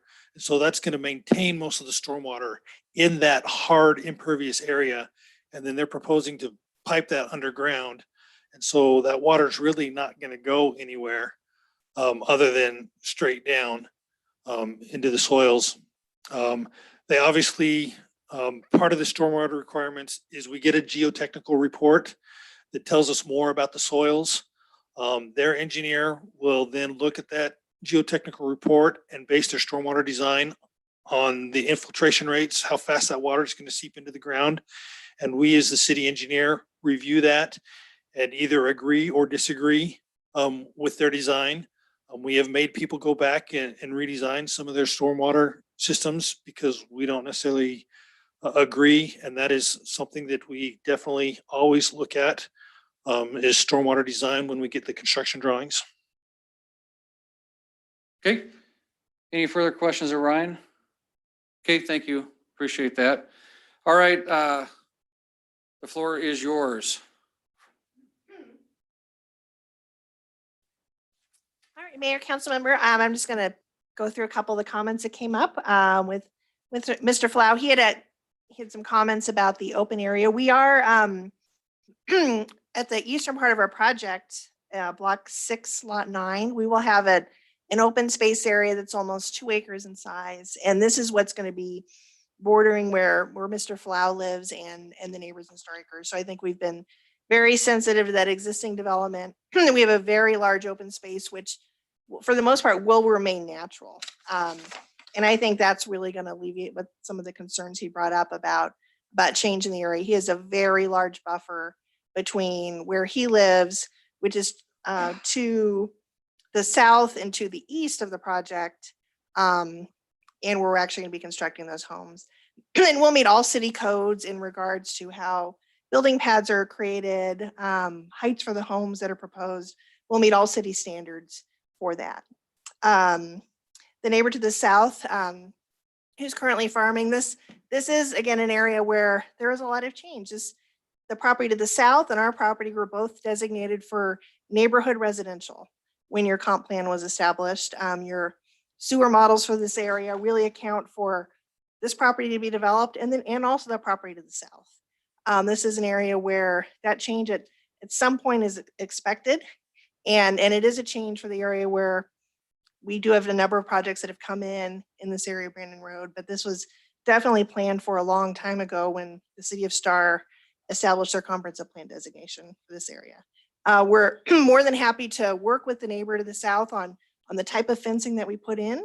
And I think probably that as Ryan had talked about, those existing some runoff issues, I think probably will be much improved when this area is graded and developed and the stormwater is all routed towards the seepage beds in the middle of the subdivision, where currently we probably do have some runoff going to the south of the site.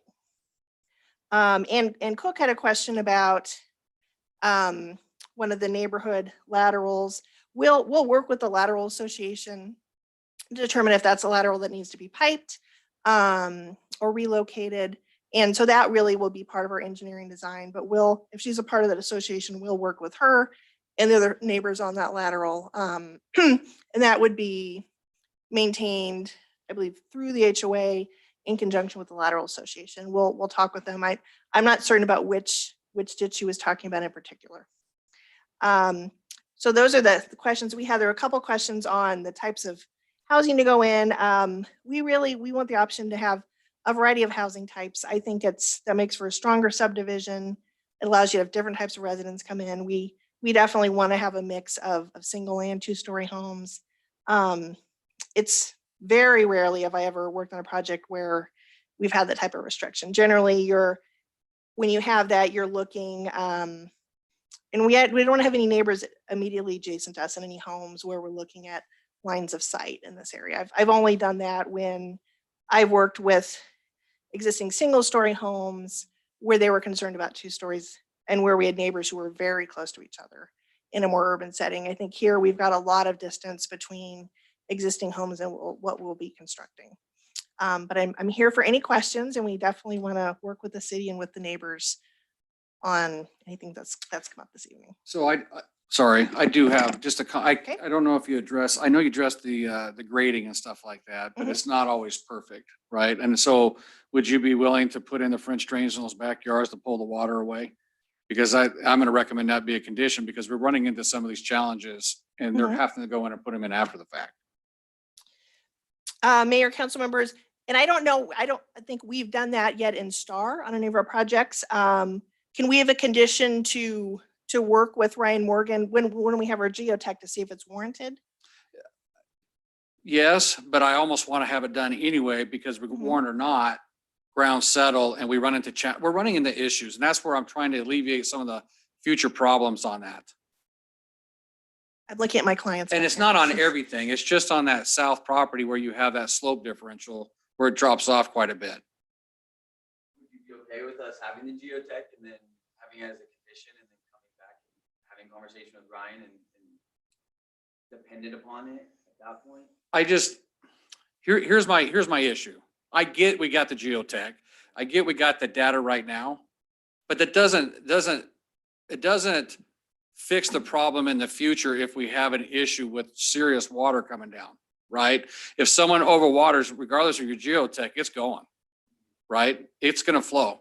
And the grading, I mean, I kid you not, man, I'm fighting with several people in another subdivision because it continues to happen. So it's not everywhere. It's just along that border there where you have that runoff issue and the gullies, right? I know it's an added cost, but I think in my mind, in the future, it prevents a lot of issues and challenges for all the people that live there on the top or the bottom.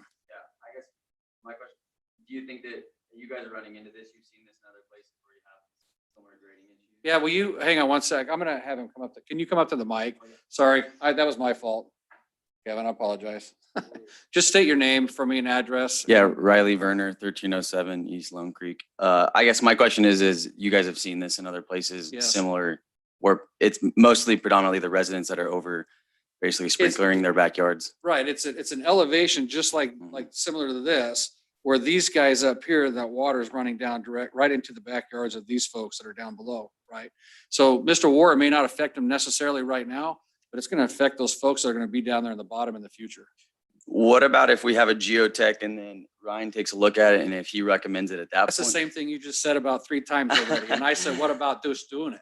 Yeah. I guess we'll do it if that's what it takes to get approved tonight. Well, I mean, he can look at it, but he knows where I'm going with this, and Definitely. he's probably going to recommend it anyway. Okay, how about we agree to it? However, if we have the geotech and then Ryan says it's not warranted, Okay. then we can not do it. Then we can discuss it. There we Okay. go. Mayor, council members, I think if We we had, can't because the public hearing's closed. I apologize.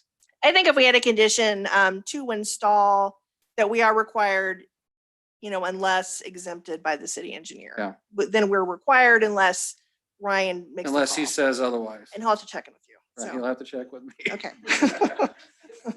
So, okay. Any other comments of the applicant? Mayor Chadwick. Councilwoman?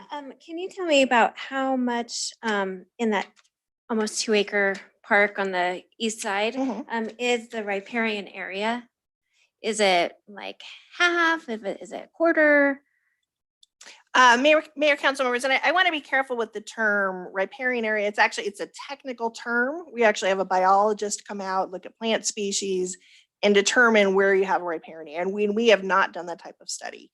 You look at, do you have certain types of cat willows? I mean, there's a very specific type of analysis that's done. We have not done that yet.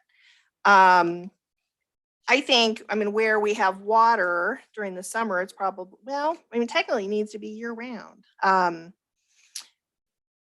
Well, what was your question about the riparian areas? We definitely, if there is an existing riparian area, it will not be touched. And if need be, it would be mitigated for. If we had a drainage issue where we needed to go in and use some of that area for grading or need to be drained, then at that point we would mitigate for touching a riparian area. As far as I know, it is not, at this point, has not been classified that. Yeah, so I was gonna That ask, is correct. Yeah. I was it's gonna ask not- Sean, is it US Fish and Wildlife or who designates that as riparian? I mean, if we were to did we get comments back from US Fish and Wildlife or Fish and Game The Army Corps of Engineers usually or Army Corps? determines that if it's a wetlands or Okay, sensitive area. okay.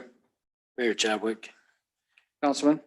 just a quick point of order. You mentioned that the public hearing. had It's been not closed, but the public testimony Public testimony. portion is closed. I just Sorry, want us my to be apologies. clear on that. Yep. And then just to mention that the staff report indicates that we do not have riparian areas or unique animal and plant life habitat that would be destroyed. So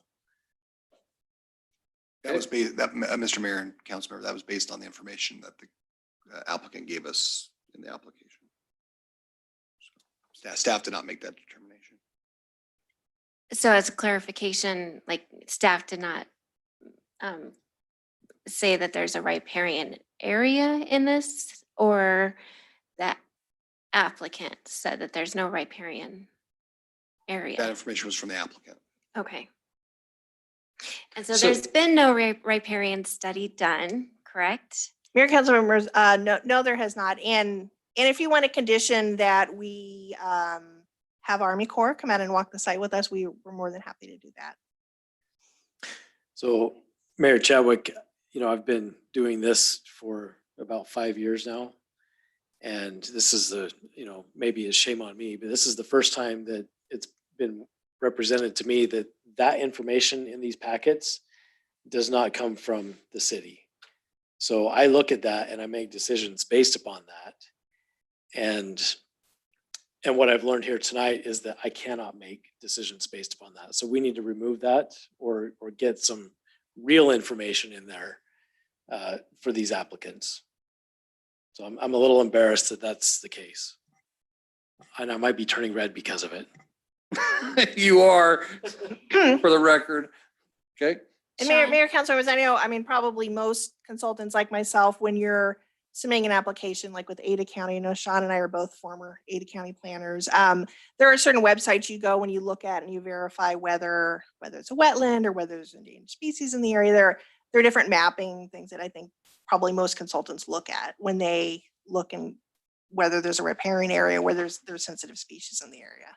But that is not the same thing as having a biologist coming out and doing a study. And typically that's if you're working in a hillside area, we have slopes of over 15%. That's when that type of study is required as an official part of a submittal. And I will say this though, Councilman, that we do send these out to all the agencies and we rely on them to provide answers back. Right? And if they don't, if it's an important riparian area, I guess, they would respond back saying that it was. But oftentimes we don't get answers back from those guys too. So I get what you're saying, It's but misleading. yep. So back to my original question about how much of that area of that natural or that park would be kept natural. Mayor, council members, we do show adding additional trees on our landscape plan. And that was really to beautify the area. If we are in fact in an area that's classified as riparian, we would not touch that open area. We would keep it as is. So that would be, and that we could actually have a condition that, you know, following the completion of a riparian study, landscaping will be defined for the open space area. We could have that as a condition, that landscaping could change or could end up staying natural based on how that study is done or what the conclusions of that study are. And to keep going down this path, I guess I apologize. If it was classified as riparian, would then it no longer be usable open space and it changed that percentage of usable open space? No, natural space is considered open space. Okay, so, and it's usable. Okay, thank you. Just a different style of use. Okay. Thank you. You're welcome. Okay, any more questions of the applicant? No? Okay, Okay, thank you very much. thank you. So I'm going to close the public hearing and we're move to deliberations.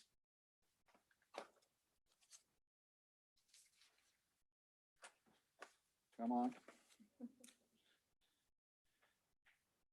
Anybody? Let's go.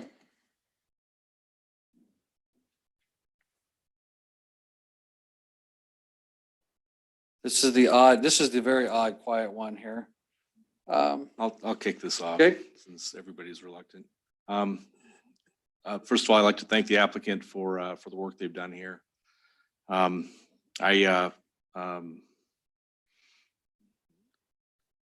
think this is going to work for Star. So let's just say that. I am in support of the conditions of approval that we've all discussed tonight, and hopefully somebody kept a good list because I certainly didn't. I think that the open space between Star Acres and his subdivision is appropriate from buffering or for buffering. I personally would prefer to keep that space natural and take the trees that were planned to be there and redistribute them and densify the trees in other places. But that's that's me. I'm not going to get wrapped in that. I understand the concern for single-story houses on the south property line. However, nobody has presented anything to me that says that's not going to redevelop in the future and be another subdivision. And I think putting a constraint on that south property line without any type of evidence that will not subdivide, I think it probably will sometime down the road. I don't think is reasonable. Did we already put a constraint on single-story houses on that east property boundary? Did we talk about that before? We've had so many of these. I don't remember which one we did on that. So I think if the applicant was willing to make those one story, I think that those lots are big enough. I think that you can still have a nice one-story footprint on that, and that the neighbors would be really happy with that. I think that given the hilly nature of what's going on there, that would be appropriate.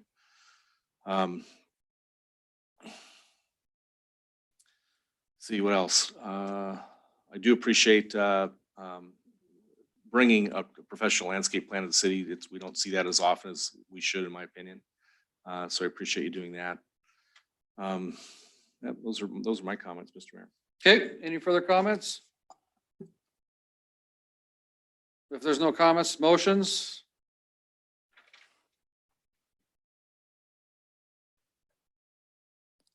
I can't make any motions, so you guys are gonna have to make the motion. Mr. Mayor, Councilman Keys. since everybody wants me to do all the talking tonight on this one, I'd like to make a motion to approve the project with the conditions that we've described. I'd also like to condition that we put single-story homes along those 5 eastern property lots along that one area there, that with the wide common area, if you will, on that eastern boundary. Yep. My motion. Can I add to that? Because there was a talk of fencing wants to be solid, concrete, preferred. I'm not going to stipulate has to be concrete, but preferred. Also, the French drains are a must unless Keller says not necessary. That's the city engineer, yeah. Yep. I was going to say Ryan, it has to be specifically Ryan. Boy, And detached sidewalks along Brandon. thank you. I was looking for my notes. So the single story, solid fencing, the French drains with the asterisk, and the detached sidewalks. I would second that if that's your motion, Councilman Keys. I'll amend my motion accordingly. Okay, we got a motion. David, you second? I still second. We have a second. Any further discussion? Mayor Chadwick. Councilman Nielsen? Councilman Keys, your motion kind of generally included stipulations. Is one of those stipulations the study, the biological study is done to designate or determine whether or not we have riparian and wildlife habitat and stuff like that? That was my intent. That was something that the applicant had offered to do. I think actually what they'd offered to do was to have walk the area with the Army Corps of Engineers. I don't think there was Biologists, discussion about a yeah. full-blown study. So, Okay, but Although we would I'm get certain- an official designation on, I'm certain if the Army Corps of Engineers had an issue with it, that they wouldn't be shy. sure. Were there any other specifics that, other than what Councilman Hershey mentioned that you're thinking are included in the? I things we didn't have discussed take here notes, tonight? so I don't have a list of other specifics. That's all I had written down. I captured single story type of fence. I did have the riparian Street lights. Walker study, French drains unless noted by Keller. And the 5 eastern lots. And then the standard would be the ITD proportionate share is already going to be in there. And then the dark sky. I thought that was in the standard. I believe that's in our code. Yeah. So, okay. For clarification, Mr. Mayor and Council, you do want them to submit a riparian study? Is that what I heard? Yes. What do you want? Well, I think what the applicant offered to do was to take a walk with the Army Corps of Engineers through that area. That was not a study. So so we can write it up, confirm with our Army Corps of Engineer that there's no wetlands or riparian. areas. Riparian. Does you advise the applicant that you wanted to see that landscaping remain natural? That's not part of my motion. That's my preference. Okay. And then as part of the dark sky initiative, would you be willing to include in your motion a requirement that the CCNRs prohibit anybody from installing lights that face outward or upward on their house? And the thought that I have is like backyard those tend to get landscaped and people install, porch lights and floodlights and things like that, and things that will shine directly down into Mr. Ward's property. Those lights should be shielded to shine, down and not out to encroach upon that. I would amend my motion to include management of fugitive lighting in the backyards. And required in the CCNRs. Correct. Okay. We have an amended motion. We have an amended second. We have an amended second. Okay. Any further discussion? I'm finished. You're finished? I won't add. Are we good? Okay, hearing no further discussion, all in favor? Aye. Aye. Any opposed? Okay, that motion carries. Okay, we're going to take a 5-minute recess, and then we'll come back, 9:29-ish, to continue on with our public hearing. Here, I got to do it again? Okay, we're bringing this meeting back to order. We're going to move on to item 7D, which is a public hearing, Brightenbach Ridge Subdivision. Need to ask the council if there's any ex parte communication or contact on this project. No, None. sir. None. Okay, hearing none, we'll have the applicant come up and present their project. Mr. Mayor and Council, my name is Bob Unger. I'm with ULC Management. Our address is 9662 West Arnold Road, Boise, Idaho 83714, and I represent IAG Breitenbach LLC. I'm going to try to keep this short and sweet because we're not aware of any opposition. The project is, we're on 20.4 acres. There are 2 existing homes on the properties, and we're proposing 20, excuse me, 20 new residential lots and 4 common lots. Our density is just over 1 unit per acre. We are requesting an annexation and zoning to an R2 with the development agreement and the preliminary plat. All of the roads are public roads, be owned and maintained by ACHD. Sewer and water, we will be bringing sewer and water to the site. A little ways for us to bring it, but we will be bringing it. And we have reviewed that with the Star Sewer and Water. We have open space, common area, so we're to comply with the city requirements. The average lots are, they run from 17 to 18, 19,000 square feet. We are proposing pressurized irrigation. Our water does come from the Farmers Union district, but we do have a separate water users association here that we have to work with. Our sidewalks, we're going with the detached sidewalks with a 8-foot landscape strip between the back of curb and sidewalk. And those will all be landscaped with trees approximately 30, 35 feet apart, just whatever is required by code. All of our storm drainage system will be through with seepage beds. We're not quite exactly sure where those will be located. We are currently monitoring groundwater in the area, and we have also done some soil samples. It appears that the underground seepage beds will be sufficient, but those will have to be reviewed by Ada County Highway District and the city engineer. And I think that's just about everything I could think of, and I'll stand for any questions you might have. Yeah, any questions of the applicant? Mr. Mayor. Councilman Keys. So we looked at or I looked at the report that came from the Farmers Union Canal. They indicated that they don't believe you have enough water rights to water or to irrigate a subdivision of this size. Can you speak to their comments and how you plan to mitigate that? Excuse me, Mr. Mayor, Mr. Keys. We will be having our engineer look at that and the requirements that we're going to need for the pressurized system. Because we will be putting in a storage tank, underground storage tank for water so that we can, because we don't get water 24/7. I mean, pretty typical, nobody gets water 24/7.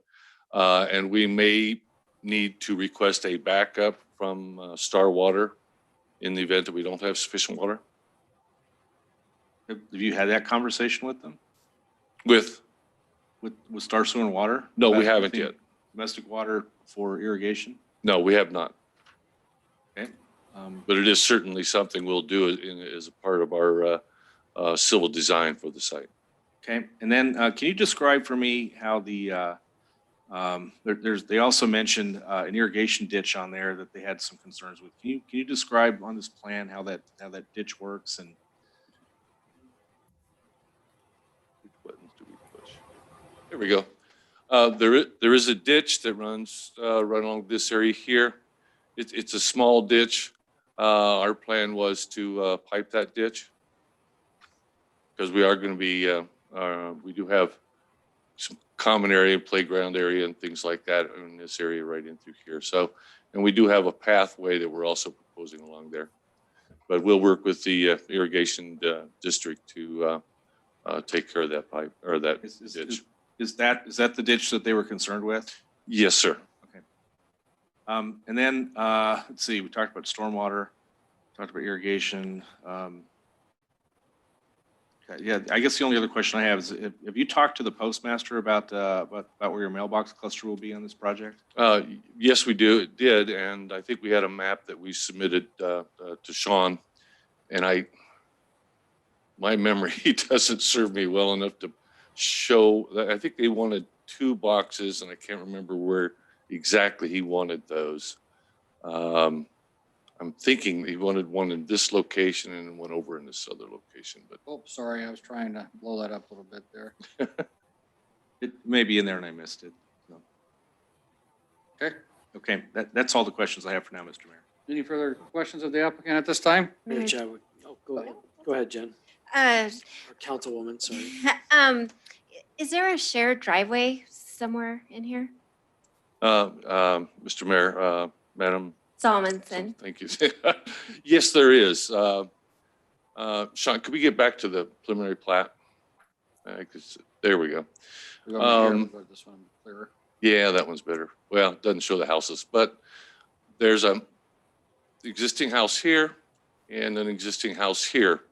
And we're gonna have a shared driveway that comes back, that'll cross over the ditch here.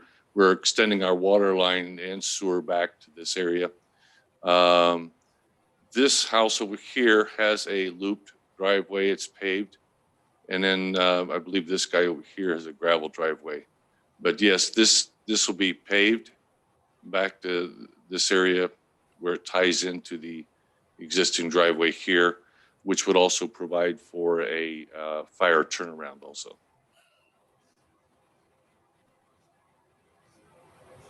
The next one down. Oh, right here. There we go. Here you go. Right. Like I said, he's got a paved loop driveway right here to this house. This gentleman does not, but still will have a shared driveway that comes back to there. It will be paved. Great, thank you. Yes, ma'am. Mayor Chadwick, Councilman Nielsen? thank you. If you would go back down to that, where it showed the landscape the other way. Oh, the landscape? So my question is, you mentioned trees 1 every 35 feet. That's our minimum requirement. I'm not sure that, does this landscape plan, with the trees shown here, is that a tree every 35 feet? I believe so. 'Cause those look like really big trees.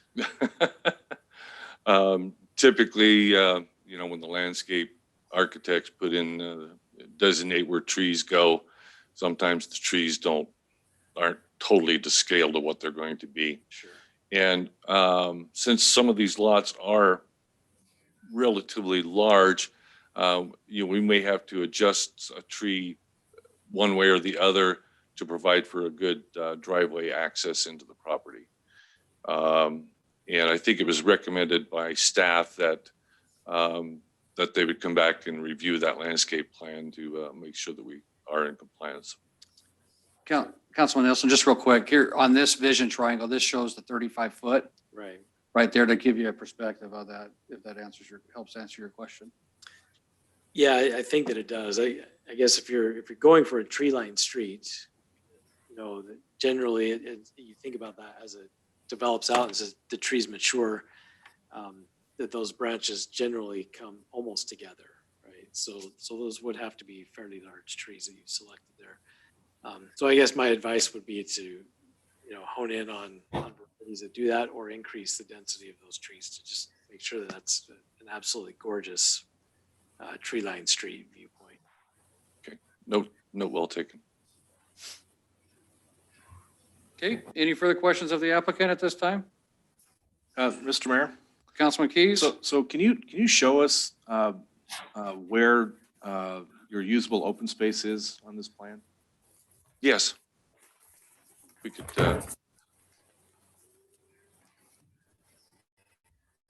shrink that. There we go. There we go. So we have usable open space in here and also in this area here. We've got, I think we've got 27,000 square feet on this side. We got 15,000 square feet on that side. So we have some, and you know, we're a ramada or gazebo, and we also have picnic tables, barbecue pits, some amenities such as that. And the reason I'm asking that is, you know, our code requires 10% open space. And you have a 20-acre parcel, 10% of that would be 2 acres. And what you've shown me here doesn't add up to 2 acres. And I'm wondering if you can help me with that a little bit. In our discussions with staff, they are allowing us to also use the 8-foot landscape strip on the streets as a part of our open space also. Okay. And so if you add all that up, that comes up to 2 acres? Yes, we do. Okay. And then is there any intention that the 2 lots on the northern part of this parcel are going to subdivide in the future? It is not anticipated at this point. One of the developers actually lives it's his house in the northwest corner. That's his house. And I don't believe he plans on, if you'd seen it, you'd understand he's not gonna subdivide his property any further. And I don't believe that the other gentleman is interested in doing that either. So if we put that in the development agreement, that those wouldn't subdivide in the future, we'd be good with that? Yes. Yes, we would. Okay, any further questions of the applicant at this time? Okay. Ryan, do we have anybody signed up?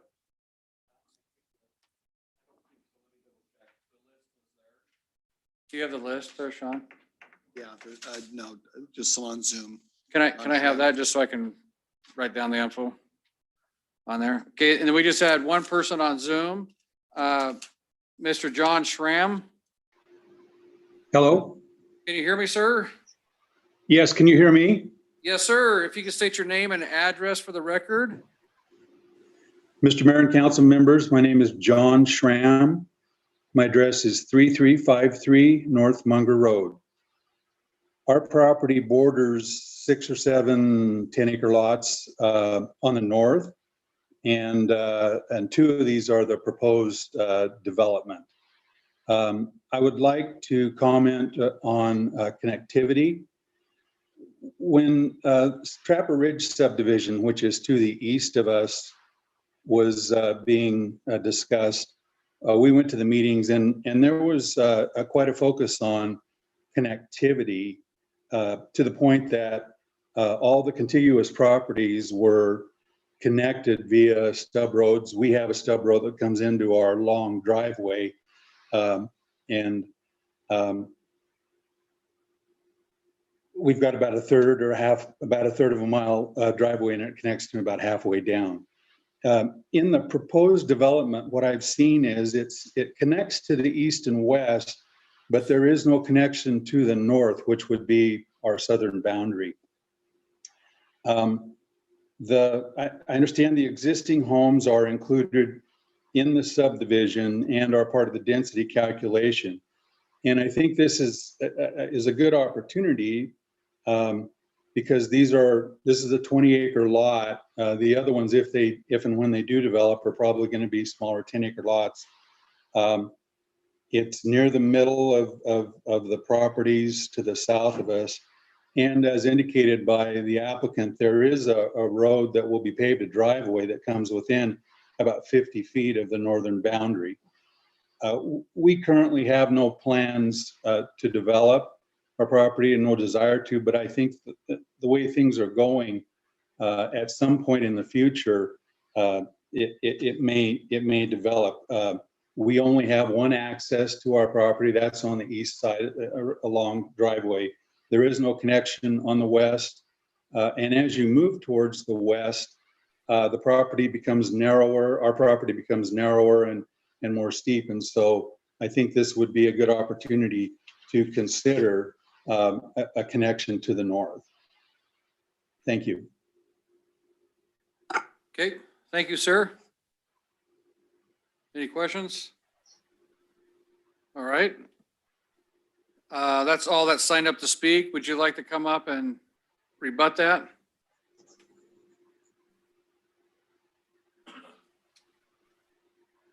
Mr. Mayor, Council. Since there's no anticipation of those two lots ever developing in the future, and it's going to go in the development agreement, and the common driveway is only going to go in approximately 50 to 60 feet in to that the first driveway. I just don't see where it would be a viable thing to,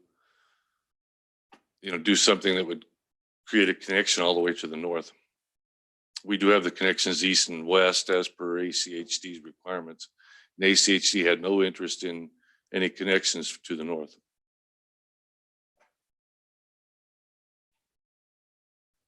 Any questions of, is that it, sir? Yes, sir. Okay. Any questions of the applicant at this time? No? Okay, thank you. Thank you. So we'll close the public hearing and move on to council deliberations.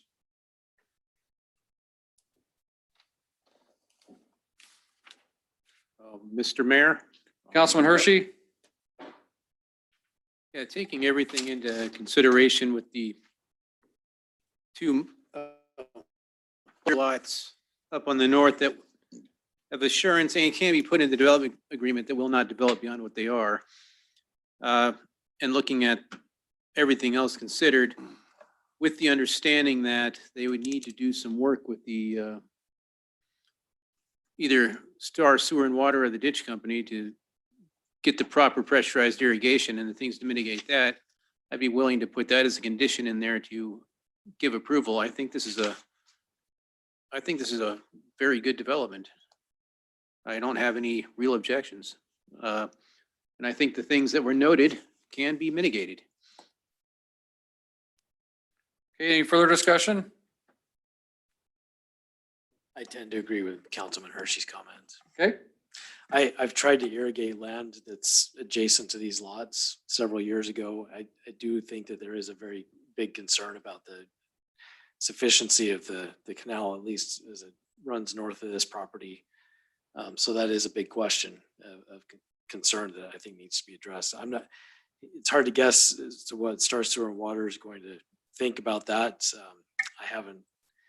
I know from what I've heard from them in the past, they don't have a desire to provide, water that they've treated and invested into cleaning for human use, for landscaping use. So I think that might be a big obstacle, but certainly has to be addressed here. Okay, any further comments? Got a motion, anything? Mr. Mayor? Councilman Keys? So I want to make a motion, but I just want to be clear here. Let's get these conditions up front. So we're talking about no further subdivision of the large lots. And Councilman Hershey, can you clarify your remarks about conditioning the water issues? Yes, those would have to be resolved before they could submit the final plat or for approval. Okay. They'd probably have to be resolved anyway, but just so it's noted and marked in our. And one option to me is to just come up with landscaping that uses less water, but yeah. Okay. Any other conditions that we discussed? Okay. No.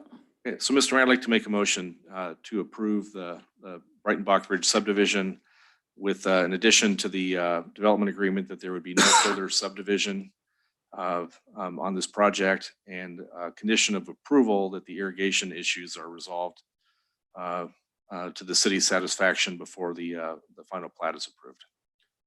Okay, we have a motion. Do we have a second? I'll second that. We got a motion and a second. Any further discussion? Hearing none, all in favor? Aye. Any opposed? Okay, that motion carries. Thank you. We're going to move on to item 7E, ordinance number 328, the Whitener rezone. Mr. Mayor, Councilman Hershey? I move that pursuant to Idaho Code Section 50-902, the rule requiring ordinance be read on 3 different days with 1 reading to be in full be dispensed with, and that ordinance number 328 be considered after reading once by title only. Okay, we got a motion. Do we have a second? Second. Okay, we got a motion and a second. All in favor? Aye. Aye. Mr. Mayor, Hang on a second. Aye. Aye, Sorry, I so, was- okay, just want to make sure. We got 4 ayes. All right, go ahead, sir. Mr. Mayor, I'd like to make a motion that we approve ordinance number 328, Whitener property rezone, an ordinance rezoning certain real property located in the city of Star, owned by Philip D. Whitener and Mary Jo Prather, located specifically at 10206 West State Street in Star, Idaho, Ada County parcel S0408438600, rezoning the property from mixed use with the development agreement to central business district with a planned unit development and a development agreement. The property is approximately 4.77 acres, amending the zoning map of the city of Star to reflect such changes and providing an effective date.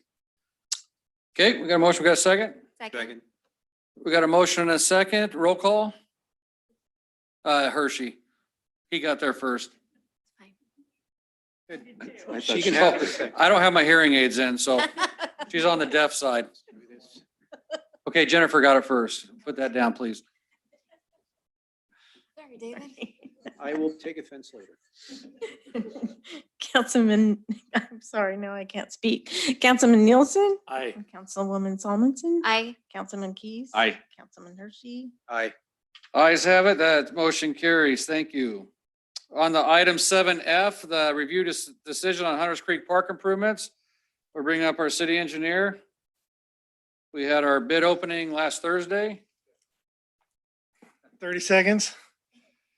It all depends on the council. We did have our bid opening Thursday.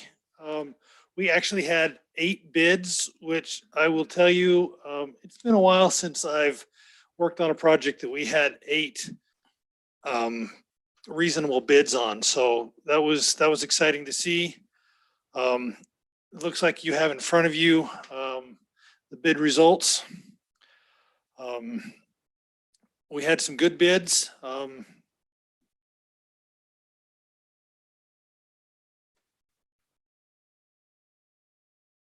We actually had a wide range of bids. But one thing that we always like to look at is we're bidding projects like this is, did we have at least a couple of bids that came in fairly close together? And if you look at, if you were to select all the alternates, the 2 low bids were actually within $3,000 of each other, which equates to 1%, which is extremely close.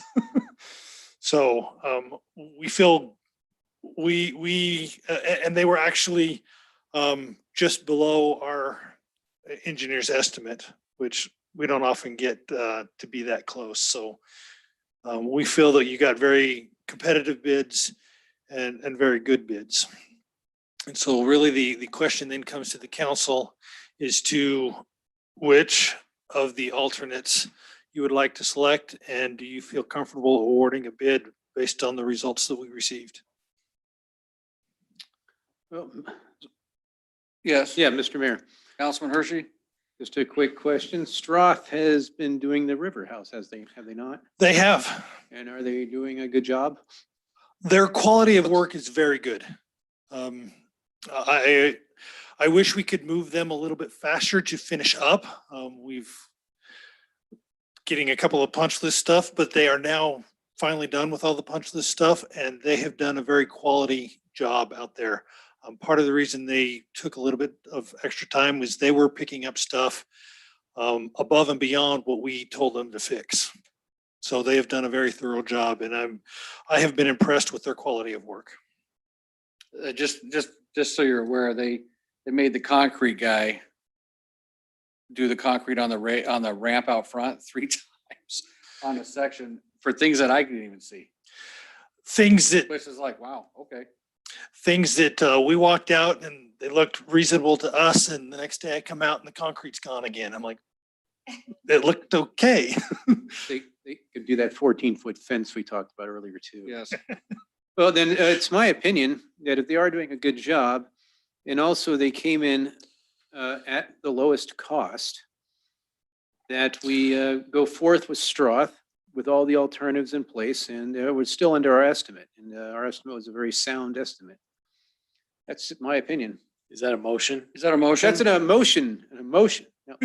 So I'll make a motion that we approve Stroth at $299,518,000 to include the base bid and all the alternatives 1 through 5. Second.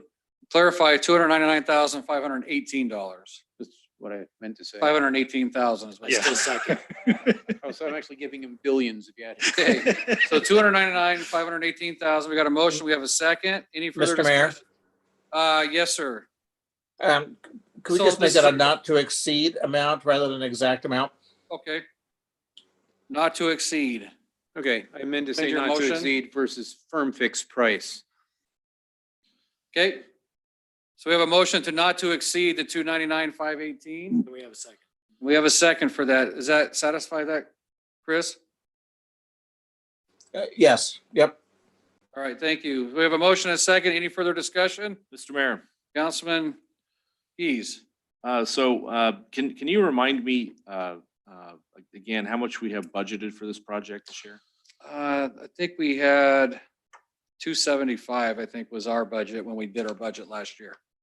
Okay, and I'd also like to ask in this bid, what is your recommendation that we do in terms of the contractor we select and the alternates that we attach to that? I'm going to recommend that we go with Straw, just with my dealings with them on this other project here.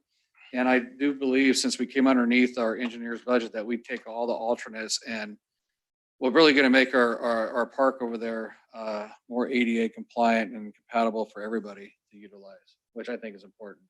And honestly, Councilwoman Thomason brought up the asphalt path, I think, on the east side, which to get this underneath that number is really, to me, is an important deal.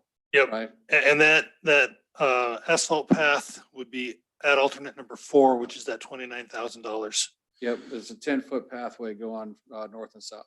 Correct.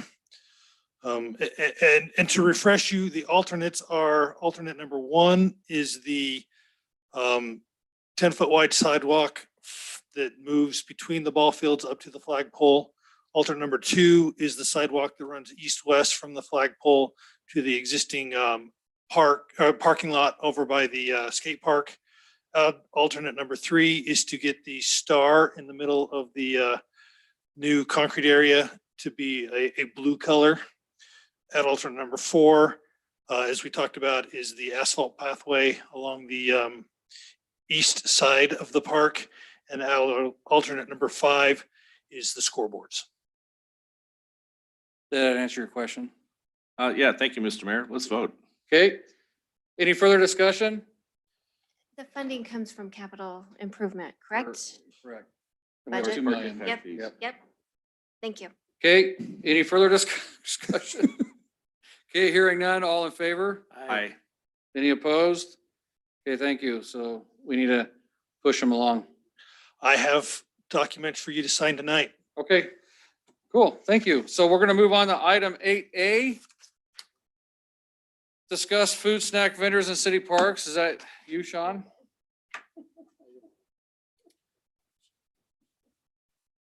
So Mayor and Council, it's been I guess a policy of the city not to allow individual vendors in the city parks, with the exception of the snack shack, which I guess is part of like a permanent structure. And so we do get a lot of inquiries from kettle corns, from snow cones, from different businesses like that that want to locate and provide services in the city parks like Blake Park and Hunters.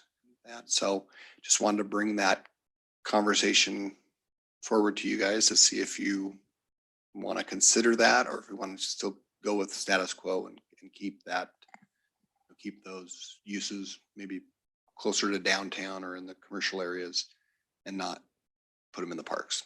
Do you mean outside of special events? Because I know that This is, yeah, good question. This does not include like one-offs, like the Swibba's Saturday morning or Saturday markets, or if someone rents the park for the day and has a food truck show up. This would be continuous, like through the summer months, having a snow cone shack or having a kettle corn or having something like that. Something that usually will take up a couple parking spots. I mean, it's a good, I guess it's good for the community to have those services, but is that something you want in your city parks? And then if that's the case, then we probably need to come up with some criteria, because when you say yes to one, no to the other, and things like that. So just want to bring that conversation up. We continuously get inquiries from people on that. Mr. Mayor? Councilman Keys? So I have two thoughts that immediately come to mind. Not that these are the only ones out there, but the first is I think that given our contract with the Snack Shack, I think that that we should not have other vendors in Hunters Creek Park. However, I'm not opposed wholesale to the idea of having them in other parks, but I think, we have a contractual arrangement. They're paying us a fee. I think they're entitled to some exclusivity, along with that. When it comes to the other parks, I'm not opposed to it, but I wonder if we have one organization who's paying the city a fee for that. If we're going to allow that in the other parks, if there ought to be some type of I don't know, to kind of to level the playing field, some type of a permit that with an appropriate fee, so that they don't have the ability to vend product in all these other parks. When we have up at Hunters Creek Park, we have somebody paying us rent and a premium. I granted it is literally rent. They're renting a facility from us, but I haven't really thought this through. I'm just hearing this for the first time, but those are my initial thoughts on this. So I think you also need to look at what kind of requirements you're going to put in there if someone does rent out one of these other parks and brings in their own food truck. Do you kick them out or do you let them stay? Do they have a permanent place? Yeah. Right. There's a lot of things to talk about and think about on it. Our current policy is really clean. Well, that's true. It's pretty clean. It's fair to everybody. Yeah, it's fair to everybody. Yeah. But it's not something we're deciding on tonight. It's just discussion tonight too. So if it's something, it's been brought up, we can think about it and come back. Well, the thing that I like about our current policy, number one, is that it is very fair, but number two, it keeps our parks as a place for people just to go be at the park. And, I think of other parks that I go to around the valley. I'm not seeing, vending and things like that taking place on a regular basis, unless I go there for an event, and then I expect that sort of thing. I think it helps keep our parks a little bit cleaner, to not have just a continual vending scenario there. The way we've done it at Hunters Creek with a dedicated, spot for that, with adequate garbage and, plenty of oversight and a contract that goes with it is pretty nice. So I guess, again, like the rest of you guys, just first hearing it, but my inclination is to keep status quo. that's my thought. A special event, I fully understand. People are going to be drawn to that, but generally in the parks, I don't know. Like the hometown celebration, obviously we brought in food trucks and it was wildly successful and people liked it, but it's just something I have to think about. But I think when you have the people that are going to draw to the crowd, that's where the food trucks and vendors want to be anyway. I just don't know. And We don't even maybe, get the foot traffic necessary on a normal day. maybe it's something you look at in the future. For example, I think maybe down at the Riverwalk, maybe there's an opportunity for a permanent stand that the city would maintain and hire someone to have snacks rather than having a bidding war on who gets in there first. That's part of the problem is if you open it up, it's kind of unfair. One person's going to get, one or two, but maybe that's something that you look at more in the future than right now and just keep it where you're at with your policy. Yeah, I would like to find a way to encourage those type of things to occur, especially in our central business district. And to make sure that we've got, adequate space on streets where a food truck could come and park and vend for the day, but yeah. And we have something in the code right now that you guys help create where we limit it to a certain number of food trucks per the population, and they've got to come in and get proper permitting and things like that. So that's in place. So there are options, but this is strictly in the park, in your public parks. Mr. Mayor, Councilman Keys? I think Councilman Nielsen actually raised a good point about he goes to other cities and doesn't see this happening. And immediately the next question that popped into my mind was, well, are there cities where they're doing this? Yeah, Eagle has a snow cone shack in Merrill Park, in Yeah. River Park, and at the gazebo, which is good if you like snow cones. I like them more in July than in February. And these are continuous. These are there every year, the same folks. So it's some sort of contract deal. Must be, yeah. I haven't really looked into it, but The other thought that comes to my mind is enforcement. So if we were to open it up,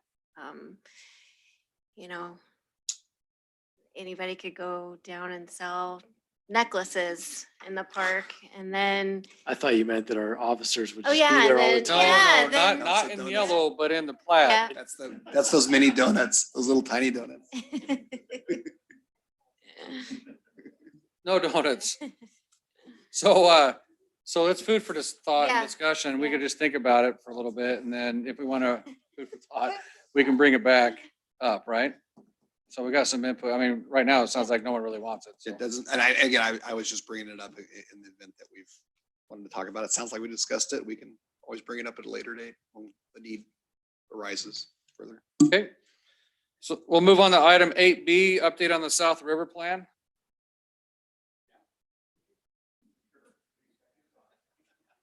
I don't think he was, but I'm gonna put him on the spot. Appreciate that. So south of the river plan has been moving along very well. Can you hear me? Okay, sorry. South of the river plan's been moving along very well. The one snag has been trying to get a hold of the property owners. I've talked to Flip, trying to make contact with them to get a meeting with the mayor. Unfortunately, if we can't make that happen, as we run into calving season and they'll be very busy, we're just going to move forward. We have dates set for the stakeholder meeting, and we will roll with the public meetings right after the stakeholder meeting. So I actually have a letter that the mayor has looked at and has approved that I'm hoping to get in the mail tomorrow. And we'll get that out to the stakeholders, and we'll get it out to all of the property owners in the south of the river area. So we'll be moving very quickly. The architectural overlay piece has also been going on in conjunction with the south of the river. So that's been kind of happening at the same time. We have a meeting scheduled a week from today, with which the vendor's going to review that with the mayor and with Sean, to kind of get their input and to kind of show them where they're at this point in time. And then we can kind of open that up broadly so that everybody can have a chance to take a peek at that, and look at that. Questions? Sounds like it's moving pretty good. It is moving, and while we have maybe not moved forward with the stakeholder presentations, the vendor's been doing a ton of work behind the scenes. That work has continued to move forward, and so very excited for what's happening. I think everybody had a chance to look at the preliminary concepts that we sent out and we gave some feedback on. That would have been, what, a month ago, maybe, two. They were very high level. I know I got feedback from a couple council members. We've incorporated that feedback. So if you'd like to see that, I can get that back out to you again. Those are the concepts that are being developed that will be taken to our stakeholders and then we'll be taken to the public. So, Mr. Mayor? Councilman Key, Councilman Keys? First of all, thanks for your work. So I know that we're lagging the original timeline that we proposed. What are you anticipating for a completion date for the south of the river plan and also for the architectural overlay district at this point in time? yeah, I think we're still fairly close to being on track with the original timeline because we're just going to condense then the public comment period. We had hoped to have the stakeholder meetings already done by now. So now we'll move into having them. They will actually start the week of the 15th of February. So I want to get those invitations out in the mail right away. And then we'll just move right into the regular public comments. So I still foresee that we'll be very close to that original timeline. Yeah. I think it was March, right? March, April, into March, April, 1st of April. yeah. And then the architectural overlay, I'll know more next week on that. And I, for one, would love to see the progress that you've made since you sent those out for comments here 6 or 8 weeks ago. Mhm. If you have I know you would something love send to, out, I'd but love you don't see get it. to yet. I will, we'll get the updated concepts from the vendor and I'll share those again. Okay, Yeah, thank you. absolutely. Just Yeah, for you bet. Councilman Keys, just for you. Yeah. Great. Any other questions on any of that? Any other questions for him on the South River and that? I'm excited to see it. Yeah, me too. I Yeah, appreciate your effort on this. I'm excited too. I think it's going to be great. We may have to do Flip's meeting, helping him calve. We may. Yep. You may have to have the knife in your teeth there. So, all right. Thank you. All right, cool. Thank Brian. you. We'll move on to reports. Chief, you got anything to, nothing? No, Councilman Hershey? No, I'm good. Okay. Councilman Keys? So basically, Transportation Committee's been busy. Thank you guys for your support on that integrated 5-year work plan today. And then, Mr. Mayor, did you want to talk briefly about kind of the shifting responsibilities in the committees? Then that's all I've got. So basically, we're putting the pathways in with the Transportation Department. And then, I'm sorry, department, the Transportation Committee, I'm making you the department now. Okay, why don't you guys tell me about it? How about we just do that? I mean, talk about it. So, Mr. Mayor, what the committee's actually brought a request to you to rejigger the responsibilities a little bit. So the Transportation Committee is going to take on the responsibility for pathways under the transportation umbrella. The Beautification Committee will then take on parks under their responsibilities. And Jennifer, I'll let you talk about that committee and its new name.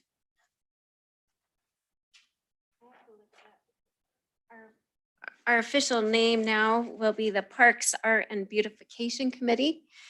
And I believe that in a couple of weeks, the committees can come and give an update. So I will just reserve our committee update until then. Okay. So I didn't mean to cut you off. No, it's Michael, do okay. you wanna It's keep easier for you going? guys to do it than me. There's so much going on. You're Did good. you have anything else, Michael? Okay. Councilman Nielsen, we talk about ours?